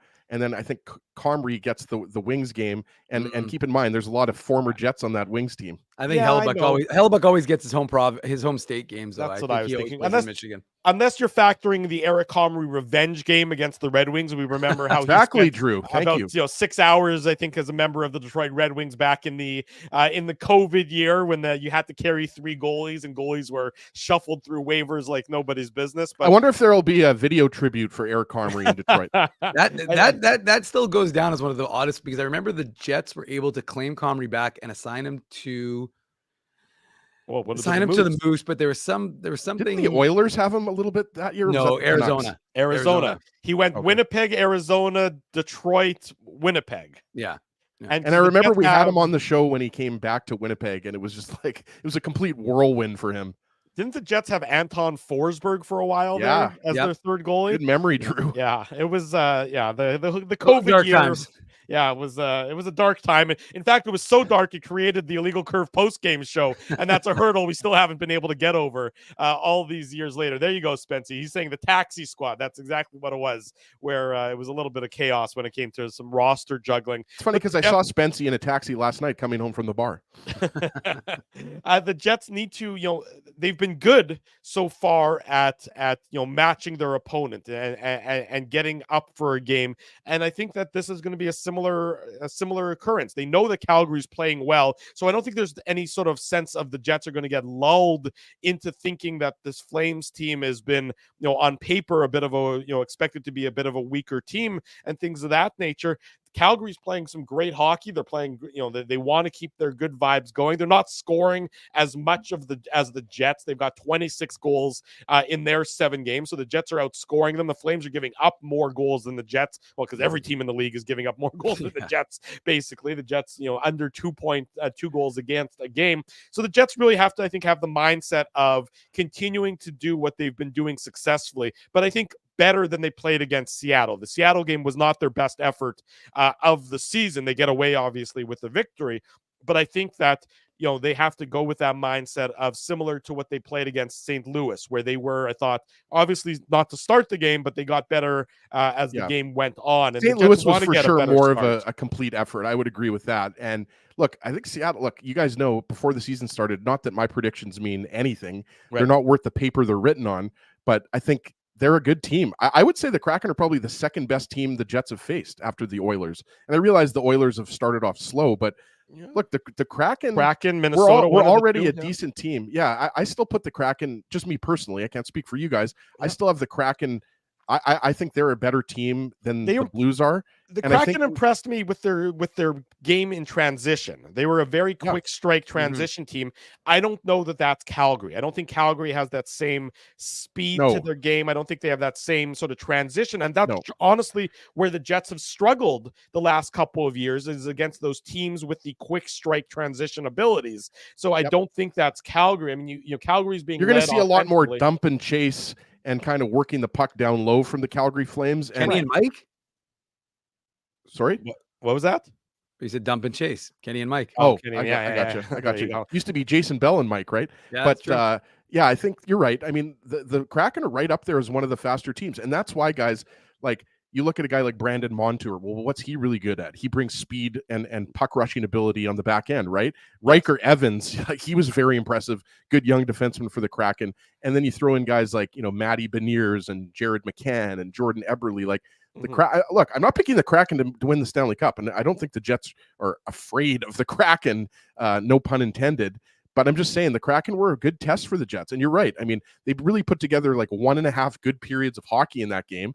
But we talk about it all the time. They found a way to win, get that extra point, guys. Like, that's kind of, to me, a thing about this winning streak that's been lost a little bit. The Jets could easily be 4-0-3. And they still haven't played like their best hockey yet. That's the thing. Like, their best hockey was arguably in that first game against the Oilers, and we haven't seen it in like 3-period stretches really in a lot of these games, right? You talk about the Minnesota game, the Chicago game, the San Jose game. Obviously, that was a butt whooping. So maybe 2 of the 7 wins, Dave, you would say they dominated, but in the other 5 games, you know, find a way to win. but they've been finding a way to win. And they're not afraid of the Flames. Like, the Flames have been good to start the season at home, but the Jets know that, you know, if they play a similar way to the way they played in the second period against Seattle or in the second and third periods against St. Louis, they can beat the Flames. But the Flames are not a pushover. And I think at the beginning of the season, a lot of people thought the Flames would be, you know, a bottom feeder in the Pacific Division. But let's be honest, guys. I mean, the Stanley Cup winner could come from the Pacific Division easily, but that division is very top heavy. It's a pretty bad division at the bottom. Oh, no question about it. We talked about that, you know, and that's, you know, when we were doing our season preview, we talked about that, how you could very easily get, you know, after, you know, the Vegas, you know, after the Golden Knights and the Canucks, you know, there's a lot of, and the Oilers too, there's a lot of flotsam at the bottom of that division that a lot of teams can beat up on. The Sharks, the Ducks. What about Jetsam? You know, Jetsam? Jetsam, if you want to call it that. Isn't there a band, Flotsam and Jetsam? Like a metal band? I'll tell you what, I see John Goins is getting ready to join us backstage. So why don't we go to break and we'll bring John in, talk about the Jets power play, talk about the Jets special teams and how that's translating to on-ice success. So don't go anywhere. More smarter Jets talk coming up next with John Goins. It's the Illegal Curve the Illegal Curve Hockey Show presented by Play Now on this Saturday morning. We want to thank you for not betting with Play Now and choosing our illegal gambling sites instead. Because we couldn't afford things like this without your money. So much of your money. Now, you might have questions like, Do our profits benefit your community? No. Or bet with Play Now, Manitoba's local legal and secure gambling site. Dining, entertainment, parking, and convenience, all in one spot. City Place is located in the heart of downtown Winnipeg, attached to the Canada Life Centre. Whether you're working, living, or out for a night in the downtown, make City Place your go-to destination before or after the fun finds you. Lunchtime, game time, anytime, visit City Place at 333 St. Mary Avenue, next to Canada Life Centre. Holt Dental, the new official dentist of Illegal Curve, has a philosophy rooted in 2 unyielding principles: genuinely caring about patients and providing outstanding service. Being a patient of Holt Dental means more than just checkups and treatments. It's taking the time to listen and talk to each patient so they can achieve the best long-term health, functionality, and aesthetics for their teeth, mouth, and gums. Conveniently located at Grant Park Festival on Taylor Avenue, Holt Dental is dentistry of the highest quality in a comfortable and relaxed environment. For more information, visit holtdental.ca. Oh, and there's plenty of free parking at the front door, too. Celebrating its 40th year as Winnipeg's home for stand-up comedy, Rumors Restaurant and Comedy Club has recently been named Canada's top comedy club and a top 5 comedy club in North America. From birthday parties to date nights to fundraisers and everything in between, Rumors is your destination for the best and most affordable live entertainment Winnipeg has to offer. For more information on upcoming shows, Rumors' incredible promotions, and to purchase tickets, visit rumorscomedyclub.com. So you're a pizza person, you married a wing person, but somehow your kids are salad people. You can't pick your fam, but you can pick your BP meal deal, starting from $18.99 for takeout or delivery at bostonpizza.com.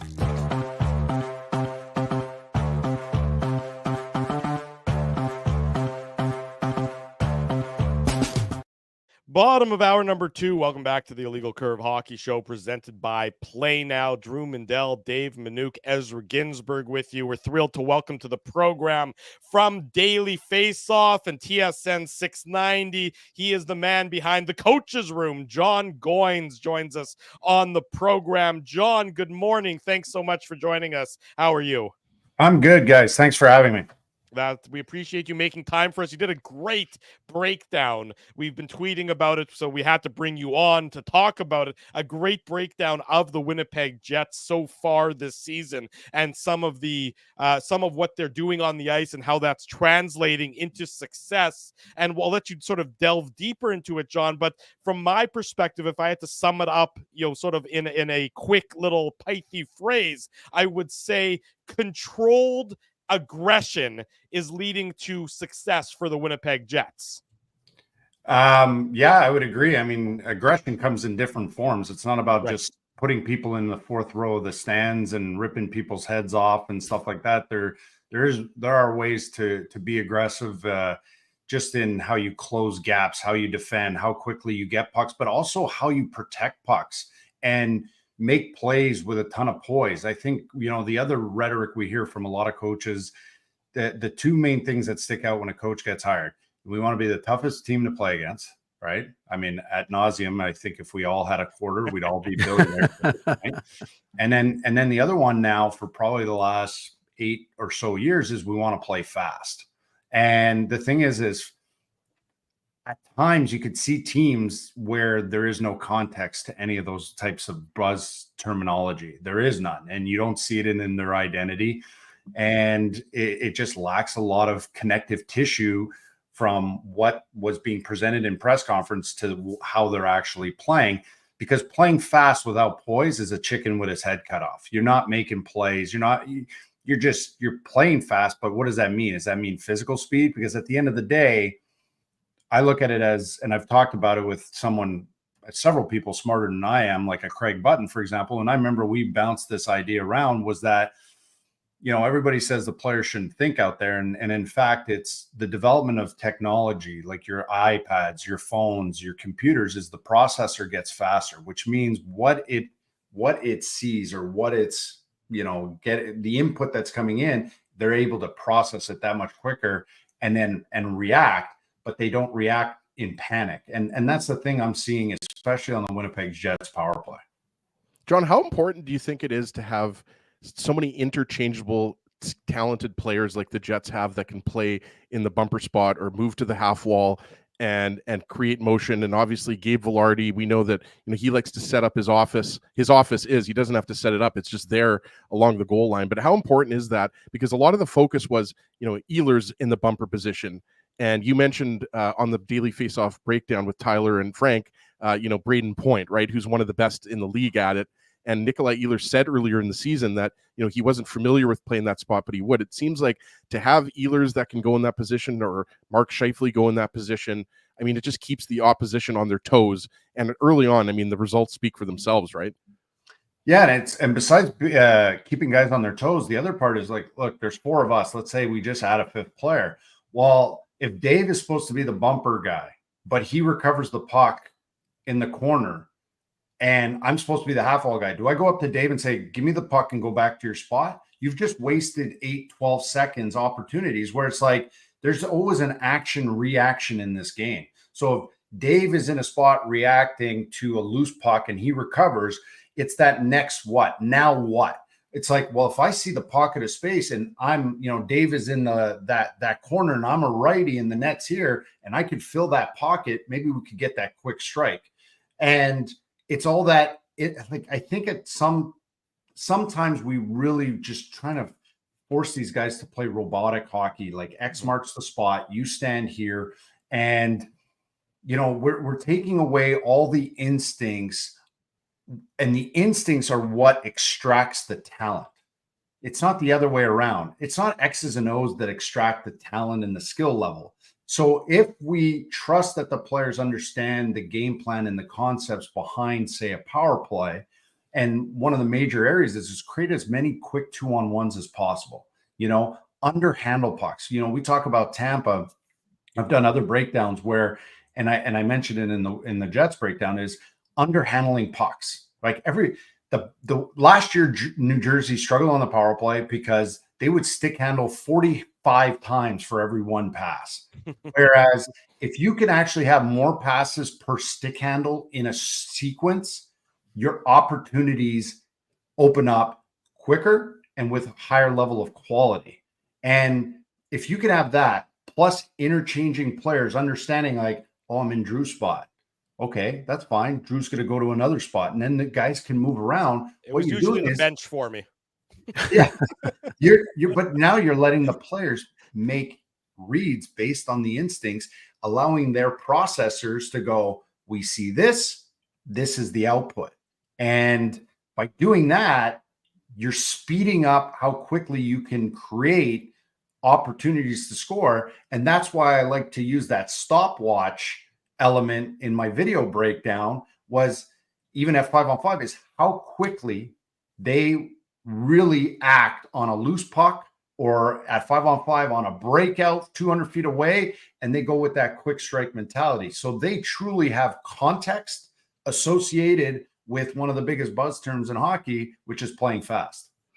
John, one of the things that I find interesting is that this Jets team is largely the same as what we saw last year. And yet last year, their power play was mid-pack at, bottom third, and their PK was atrocious. Whereas now, obviously, small sample size, power play top of the league, and the PK is in the middle.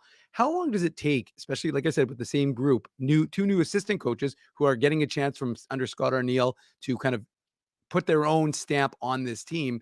But how long does it take for a team to really adapt? Can it be done in a training camp and then, really take effect as we're seeing right now? Well, you got to wonder, with the fact that there wasn't a ton of turnover, you know that the best coaches at the highest levels are communicating with their top dogs in the off season. I think we'll start with there. So I'm not going to pretend to know was Arniel or Marty Johnson or one of these guys, or putting out, or Dean putting out video and trying to get input. I think one of the biggest misses a lot of times is going in at the highest levels, junior, college, and just going in and going, we're doing this, do what you're told. No, like you're at the highest levels. It's here's the plan, here are the pre-scouts, this is what I've seen around the league in terms of trends. What do you guys see? Because I'm telling you, Montreal, it took them a long time last year, a long time to realize that Monahan belonged in the bumper. And you guys know that as well as anybody, that the Montreal Canadiens power play did this, which is what made Monahan such a prized possession before the trade deadline, and what it did for the Winnipeg Jets power play. Right. And so there's an element of, you've got to create a partnership with these players. It's not like you just let them, here's the marker, here's the video, do what you want, but it's, let's create a partnership. I've done my work as the coach to present you facts, opportunities. What do you guys see? Then in turn, they participate in that discussion. They've got to come with tangible ideas. Now they feel like they have ownership. So when they aren't pulling their weight, it's them letting go of their ownership, as opposed to, the coach coming down hard on them. So now there's a pride element, like we own this power play. And I feel that that's what I'm seeing from the Jets. I don't know any of the behind the scenes, but they just seem, and again, this isn't against Bones or anybody else, but right now it just seems that maybe there's been some internal conversations about, getting them to have a little bit of input, because for years we know what the power play was. And Kyle Connor's played several positions over the years with the Jets. But now it's like, is Kyle Connor coming down on the left side? Is he on his 1T side? Is Scheifele in the bumper? I mean, Wheeler was on this side. Like it was at times too predictable. Mm-hmm. Now what it is the other part, and this is a term that I don't know if I've really come up with it, but I talk about absence of bumper. Right? So you see Edmonton does it. You'll see Nugent Hopkins in the bumper. He pulls out of the bumper. You see Draisaitl goes into a really low bumper. He pulls out. And depending on the PKs, because the diamonds, a lot of times they are trying to nullify any passes to the bumper. Well, if the bumper isn't there, guess what? He's probably dropped down and he's created a 2-on-1 down low, which is a key component. So that's what I'm also seeing. There's a lot of the examples I put in the video breakdown where there is no bumper. They're there for support, and then you go play a little hide and go seek, and then all of a sudden you move to another spot and you see them 3 down low. Well, how's a PK with 1D probably at net front because they're playing a diamond, for example? How are they going to box out or battle against 3 guys? So I think that there has been some sort of connection with the players to get a little bit more input, to pull out the instincts, let them have some ownership over it, because is it sustainable? It's not going to be this sustainable. That's for sure. Just like, do I think Buffalo 0% is sustainable? No, I don't think so. Do I think Edmonton staying in the bottom 3 of the league is just no? But last year also Detroit came out like a house on fire on the power play, and they did something that a lot of teams weren't considering. They were going back with 2 defensemen on their top power play, but a key for them was absent of bumper. They were underhandling pucks. They were moving pucks really, really quickly so that they could strike as often as possible. And I always kind of say is you strike, you recover, you repeat. You possess, and then you repeat. And at times when the quick strike isn't there, then you go to the possession mentality to create that strike, recover, repeat. And right now the Jets are really good at recovering pucks as well. Well, so let's talk about recovering pucks, because you're right. It's one thing to sort of get the clean zone entry, and the Jets have been pretty good at that as of late, especially when you have a guy like Nikolai Ehlers, who's a human zone entry. Kyle Connor, 5-on-4, pretty adept at getting zone entry as well. But the recovery of the pucks, what are you seeing that the Jets is making the Jets so successful at that aspect of the power play?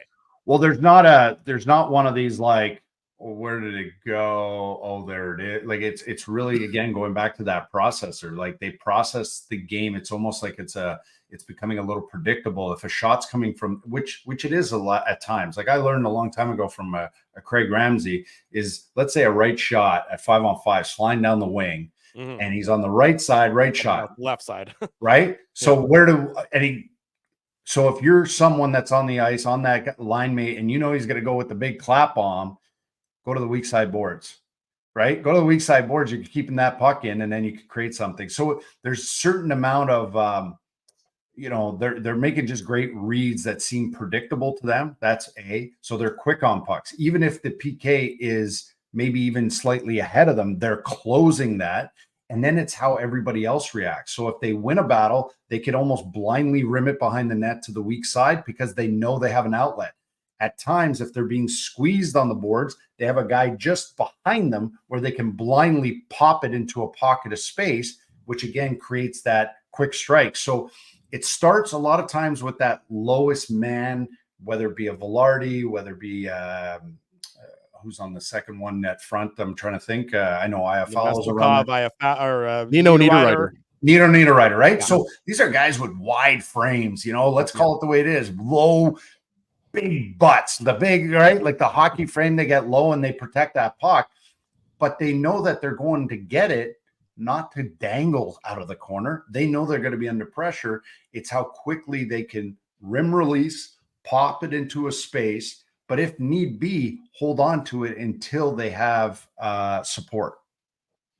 Yeah, John, I just wanted to stick on the power play here for a second, because obviously, this has been a hot button topic here for not just a couple years, going back many years with, Nikolai Ehlers not getting enough first power play ice time. And I wanted to ask you as a coach, how hard is that for the opposition when basically there's not a real drop off from the first power play unit to the second power play unit? Obviously, the talent is higher with Scheifele and Connor and Ehlers on the top power play unit. But Nino Niederreiter, asked these guys, like, before the Jets acquired Nino Niederreiter, he was a guy that I was saying, obviously, I just throw out guys all the time, Dave, and pardon me, John, and I get lucky once in a while, but Niederreiter just has been such a perfect fit, because not only has he been great at even strength with Lowry and Appleton, but he goes out there on the second power play unit and he scored against Seattle. It didn't count as a power play goal, but for all intents and purposes, 3 seconds had passed since the power play expired. So it was really a power play goal if you want to, really get technical here. But it just seems like a guy like Niederreiter, Neil Pionk on the back end, like they're just how I guess long-winded answer. Sorry, John, here, but I've had a little bit of coffee to drink. But how hard is that for the opposition when you can put out a second power play unit that's just as dangerous as the first power play unit? Well, it's tough because in the, everybody talks about matchups, and the thing with matchups, it's not what it used to be.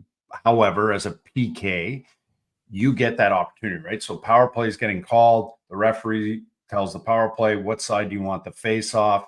And then they go to the PK team. All right, you got to send your boys. And typically you see, okay, we're starting on that side. Typically you're getting the first PK unit. But the reality is some teams, if they don't have that luxury, because right now they're basically getting 50% of their power play goals from both units. Yep. Right? Each. Mm-hmm. I'm looking at Ottawa numbers. I'm looking at other teams, and it's more like 70-30, 80-20, 90-10. It's not typically that evenly distributed. So what that does is, let's say those top dogs on the first unit, let's say they just had a shift. Maybe they got dragged out, and what do most teams do? They're like, well, shit, we got a first power play. We got to send the first power play unit, and they might be half in the bag. Well, this goes, we can send the freshest unit. That's number one. We could send the freshest unit physically and mentally on every first face-off for a power play. That's a huge help. But the fact that now they are scoring at basically an equal pace, now there becomes also a bit of an internal competition, a healthy competition. Because if the first power play doesn't go like, oh man, we gotta drag this out. We gotta drag this out. And they're not. They're going out there 55, 60 seconds. They're not going 90 seconds, 80 seconds, because they know, hey, we got to trust those guys because they're doing just a good enough job. And if PP2 starts, it's not going to be like, coach, what the hell are you doing? It's going to be like, oh man, like this is where we're at. It's a luxury. It's a luxury. Now, will it stay 50-50? I doubt it. You mentioned Neil Pionk. I was raving about Neil Pionk in that breakdown. He's consistently that 35-point D-man. I think if he continues on this pace, he could push for 45, but he also underhandles pucks. He skates really well. He doesn't overcomplicate things. He's got that great sifter of a wrist shot through crowds. And when you have two units like that, even if at the end of the year it's 65-35, that's a massive, massive luxury to have. Look around the league where some teams, their first power play unit might even have more talent than Buffalo. I mean, look at Buffalo. I mean, Buffalo 2 years ago was top 10 in the league. Last year, it was like absolutely dropped. And now they're starting the year at 0%. I went through this as a coach when I went to Baie-Comeau. They had a lot of guys that wanted to stand in one spot. They just wanted to stand in one spot. I wanted movement. We started with 8% in the first 15 games. We went through analytics. I consulted with an analytics person. We looked at the video, said, guys, we're almost there. The next 50 games, we were over 30%. But you needed that buy-in a little bit as well. But the thing is what is sustainable, what isn't? But I never had that luxury of having – the last time I had that luxury, I was coaching the Lac St. Louis Lions, my last year midget AAA, and 6 of those guys were drafted in the NHL. So that's a hell of a luxury to have, and the Jets have it right now. That was what I was going to ask you, John, is do players want movement on the power play, or do they prefer more of the stationary setup? Like, do you have to get buy-in from players to have that free-flowing approach, as you just referenced with your time in Baie-Comeau? I think they've got to understand, it's know when to hold them, know when to fold them. There's times when you need movement, and there's times where you could be maybe a little bit more static. The reality is, too many of these young players, male and female, have been turned into robots from the young ages of Adam Pee Wee Bantam. I see it today, and it's X marks the spot, and Drew has to be here, and Dave has to be here, or else. And it's a putrid way of developing young hockey players. It drives me absolutely bananas. And so when, let's say, the guys would come to midget AAA, we would get guys to play all kinds of positions. We'd have guys that were dominant provincially at their age level to play different spots, to play net front. Well, I'm a half wall guy. Good. I didn't see that on your birth certificate anywhere. So guess what? I had one player he's playing at RPI right now. He was very much like a Kyle Connor. I hope not like a Drew. No. And he was like, and when I showed him at that time where Connor would play net front and goal line, and then sometimes end up on the flank. And he was like, you know what, coach, now I see it. I'm in. And it was like little things like that where you can't just ram it down their throat. You got to come up with tangible examples. Now you go to Baie-Comeau. They had a big year the year before. Now they're static. Nathan Legare had scored 40 goals in his draft year, and he wanted to play the Ovechkin spot. Well, as we've seen, Washington, I'm not talking about this year, and I'm not even talking about the second half of last year, but for about 2.5 years, that power play dropped dramatically because you shade over to one guy, and if Backstrom's not in the lineup, then Kuznetsov is not as relevant anymore because they don't have their exchanges. Then Oshie, you can't get Oshie open up as much, and their power play dropped dramatically. So there has to be, you got to practice, and you got to say, we're okay with the power play not putting up big numbers early and often. Just trust that there's times that we're going to have to get a movement. You're going to have to be on your forehand sides coming downhill. You're going to have to be on your 1T sides. We could have one guy on his forehand, one guy, like, you've got to work through it. But I think one of the biggest hindrances is from Adam, Pee Wee, Bantam, midget, and even junior. We turn power plays into robotic systems versus letting these guys extract their talent through instinctual reads and having a good pre-scout. Really good insight there, John. And I just have a quick question for you in terms of what your thought process is in terms of using high-end guys on the PK. Like, there's a lot of talk in training camp, Mark Scheifele, Kyle Connor, they were going to be used on the PK. Not so much so far early in the season, but just from your perspective, how, first of all, is that a tough sell to get guys like that to say, listen, we're going to need you to play in this role? And also, what is your thought process on using high-end guys like that in a PK? Well, I think that there's definitely a balance right off the bat. So if your team is undisciplined in a particular night, or typically an undisciplined team, and you take 3, 4, 5 penalties, and you're not a team where your skill guys play a lot of power play, penalty killing, they could rot on the bench.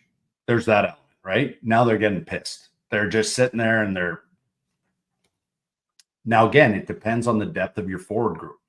So can you start with your Lowrys, for example, and I guess Appletons and guys like that, and then say the last 20 seconds, get Scheifele over the boards, get Connor over the boards, because you're out against a tired power play, and you're probably out against the second power play unit, or you're even up against the power play unit going, oh man, let's get off. We got to go to 5-on-5 soon, and you catch them in a bad line change. The other element is really good offensive players can instinctually know, oh, I know what that guy wants to try.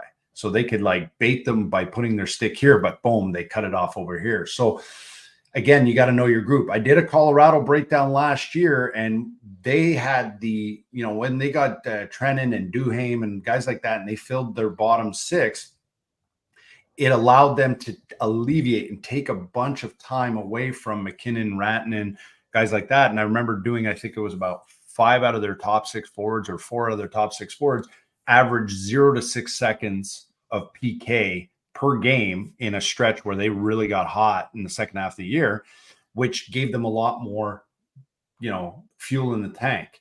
So I think it can be a game-to-game basis, but I think that talented players who have, really fast and quick processors with great instincts should be used on the PK, but also you don't want to overtax them.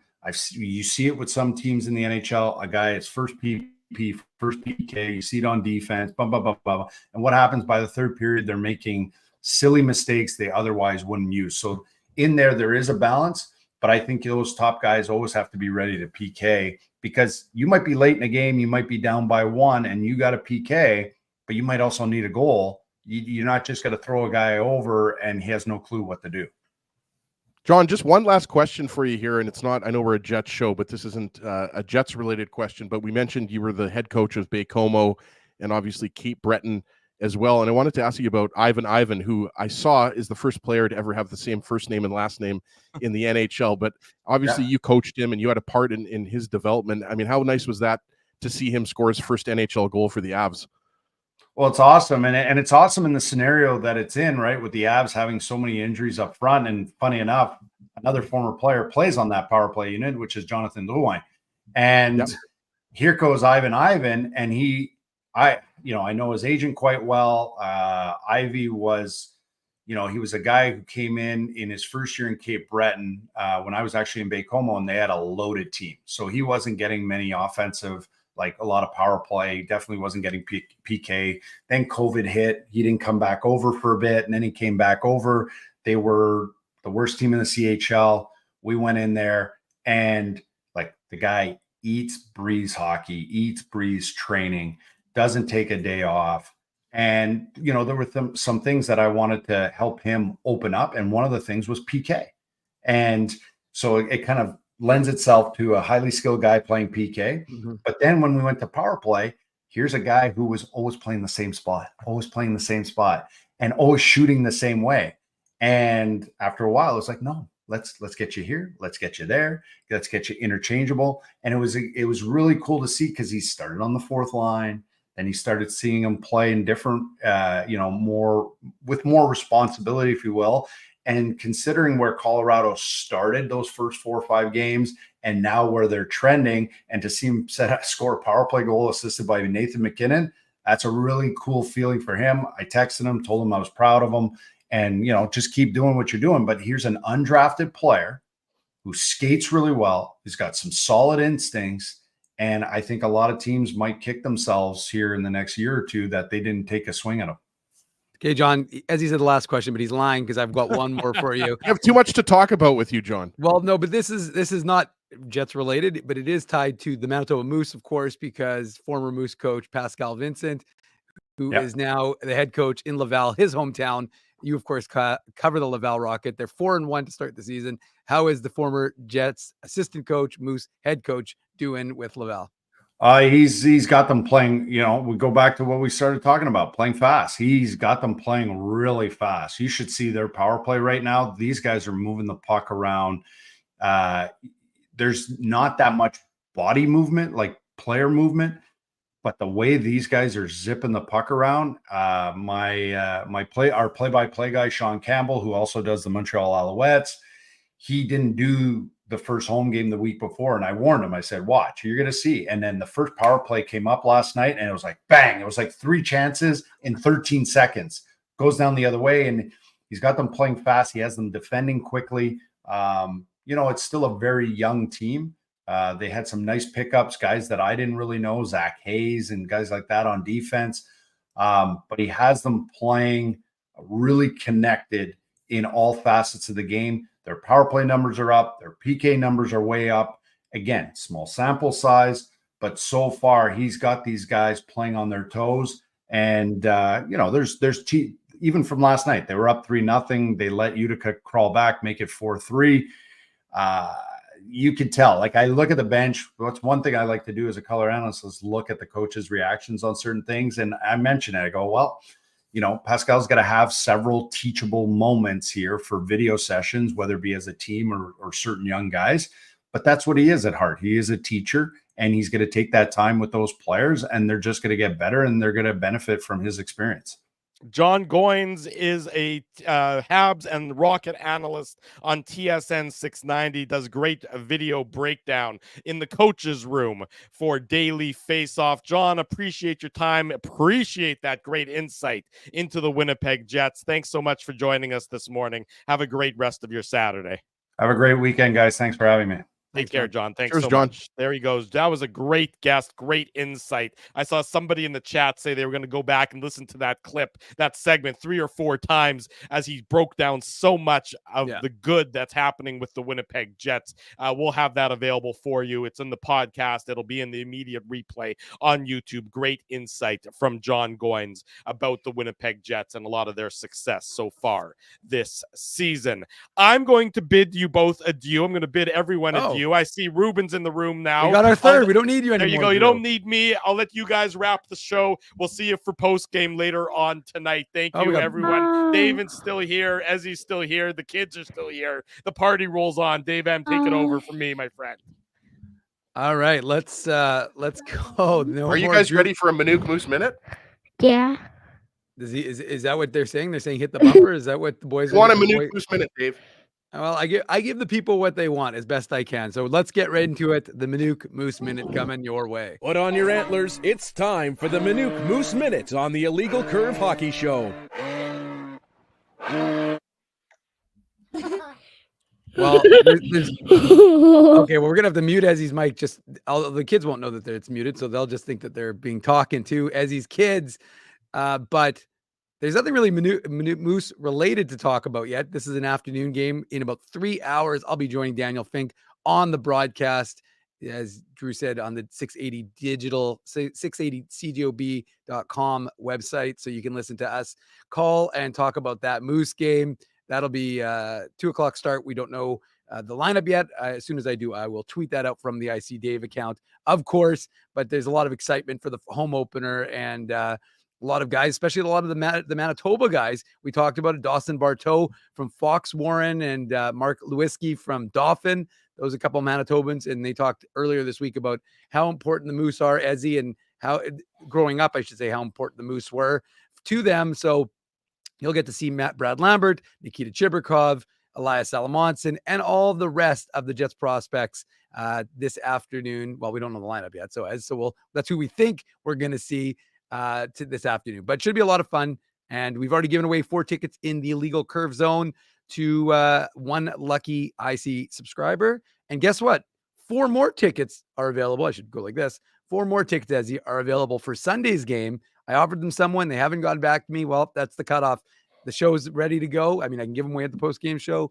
If you want to go, send me an email, dave@illegalcurve.com, or IC Dave on Twitter if you'd like to go see the Jets of the future today. So in the present. And that will be at 2 o'clock start. And then, if you want to go see them tomorrow at 2 o'clock as well against the Rockford Ice Hogs. And Dave, sorry, I had Ruben and Ariella both with my headphones on, so I'm not sure if you mentioned that it's the Hockey 101 game. So there's going to be I have not yet. Lots. That's a new initiative. That's tomorrow. Oh, sorry, that's tomorrow's game. Is the Hockey 101 game. So sorry, I misspoke. But I know that Hockey Manitoba is going to be on the concourse level. I told you that, Dave, off air. Ruben's back.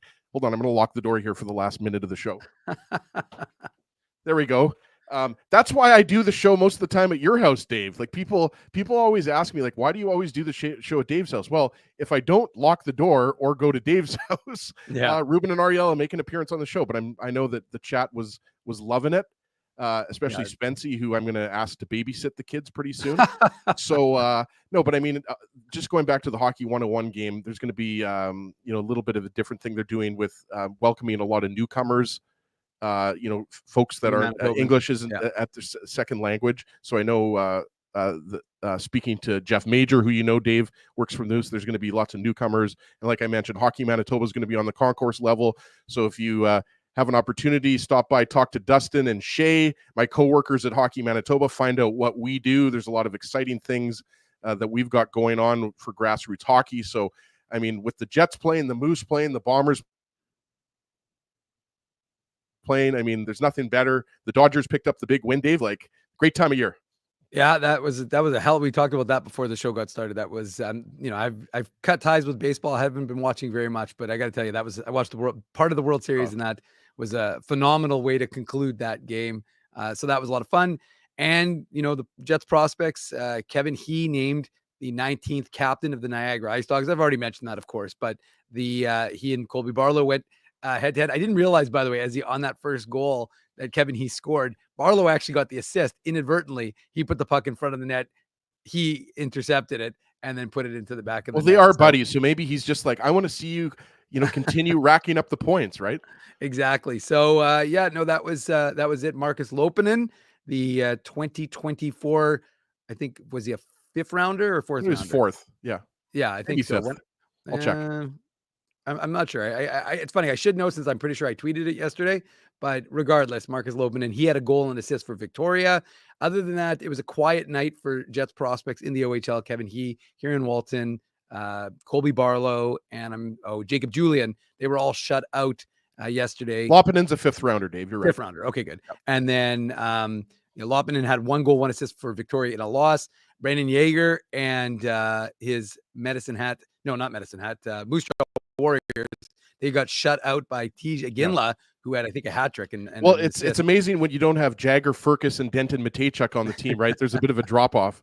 Yeah, exactly. So they were shut out. So nothing for Yeager. And then Connor Levis, I think it was weird. He had him. With the Vancouver Giants, they said he had a goal, but then nothing was posted. And then Alphonse Frey, the 2024 second rounder, as he scored his first goal for his Swedish team back overseas. He's playing in the Hockey Alskavarn or whatever. I don't know how to pronounce it properly, but basically the second tier of Swedish hockey. And then all the other prospects will be back in action tonight. And Zach Naring will be playing for Western Michigan. So keep up to date with all of the draft picks of the Winnipeg Jets, usually in note number 3 or 4 in the morning papers or on my Twitter account. By the way, if we need someone to come on and to pronounce Swedish words, my only Swedish friend, shout out to Alexander Kleiman, who used to work at Hockey Manitoba. We can have her on because she's fluent in Swedish. Or former Moose play-by-play voice, Mitch Peacock, who is actually covering a lot of the Swedish hockey. Is he fluent in Swedish? I don't think he's fluent in Swedish, but he knows a few things. Yeah. He's a stickler for names, Ezzy. So we'll I know how to pronounce it's Linköping. There you go. Can pronounce that. Look at you. Well done. A few things. Hey. I knew Tings. I know that from IKEA. Hey. I knew Tingswood only because that was David Gustafson's hometown and where he was playing during the bubble year, or the lockout year, whatever not lockout, but during COVID and stuff like that. So Swedes produce a lot of good things: hockey players, meatballs, furniture, cars, right? Volvo. Yeah, good call by you. Love Sweden. Nothing but love for Sweden. There you go. As he's got love for Sweden, he's got love for everyone. We've got love for all of you. Thank you for spending your Saturday morning here on the Illegal Curve Hockey Show. We won't be long without another one of our broadcasts because the Illegal Curve postgame show sometime around 8:40 p.m. after the Jets and Flames have done battle in Calgary. Our big thanks to Kelly Moore. He's fantastic. I could listen to Kelly talk all day long about anything. Manitoba Hall of Famer Kelly Moore. He could literally talk about his favorite color for an hour, and I'm going to listen to it. He's got that voice. For sure. So Kelly Moore, thanks. And John Goins. I like when I watched the video on Daily Faceoff and I posted it, of course, on illegalcurve.com, I knew we had to have John on. And John and I were just messaging, and I said, okay, well, we got to have you on because that video was so good, so insightful. Check it out if you haven't, because I know you posted it, Dave, and I know we got a lot of action on that post because the power play obviously has been such a early part of the success, right? So check that out. John knows what he's talking about. He's a former QMJHL coach, and he's a great guest. So hopefully we'll have him on again this year. Yeah, absolutely. So he provided a lot of insight. We hope you were able to glean quite a bit, and hope you smash that like button before you head out for the rest of your day. Leave comments on these videos. I try and respond as best I can, except for dispensies, because sometimes they're a little silly. And then, you mean God's gift to YouTube? Well, that's sometimes, Ezzy. And of course, make sure you are subscribing to this channel and help this channel grow and get out to a wide audience. The other thing I was going to ask folks is our Facebook page. We get a lot of information, a lot of stuff that's coming on illegalcurve.com. Make sure you're liking it. Make sure you're following it. So make sure the social media for IC, let's not leave that stuff in the dust, the Twitter, the Instagram, and TikTok. Facebook. For you youngsters out there, follow Illegal Curve on TikTok because it's we're let's be on honest, there. it's a young person's game. We're in our 40s, Dave. Yeah. So we're more into Facebook and Microsoft Word and Excel and those types of things. Yeah. But for those youngsters on TikTok, make sure that you're following us because we've got over 1,000 followers. We've doing okay. slowly built it up, and I know you post a lot on there, Dave. Yeah. Richie the Bauer rep, that Ehlers clip you posted on there. So make sure you're following at Illegal Curve on TikTok as well. All right, there you go. Anyways, a big thank you to all the sponsors of Illegal Curve who make the post-game show, the Saturday show, and the website a possibility. They are, in no particular order, Play Now, Rumors Restaurant and Comedy Club, Holt Dental, City Place, Boston Pizza, Seagram's. Support these fine businesses because of their continued support of Illegal Curve Hockey. All right, folks. Well, that is it for Ezzy and I and Drew, who was with us for most of the show. We are next in action in just a few hours. So enjoy the rest of your Saturday. Lots of sports, Bombers, Moose, and then the Jets. We'll be back in a few hours. Have a great rest of your day.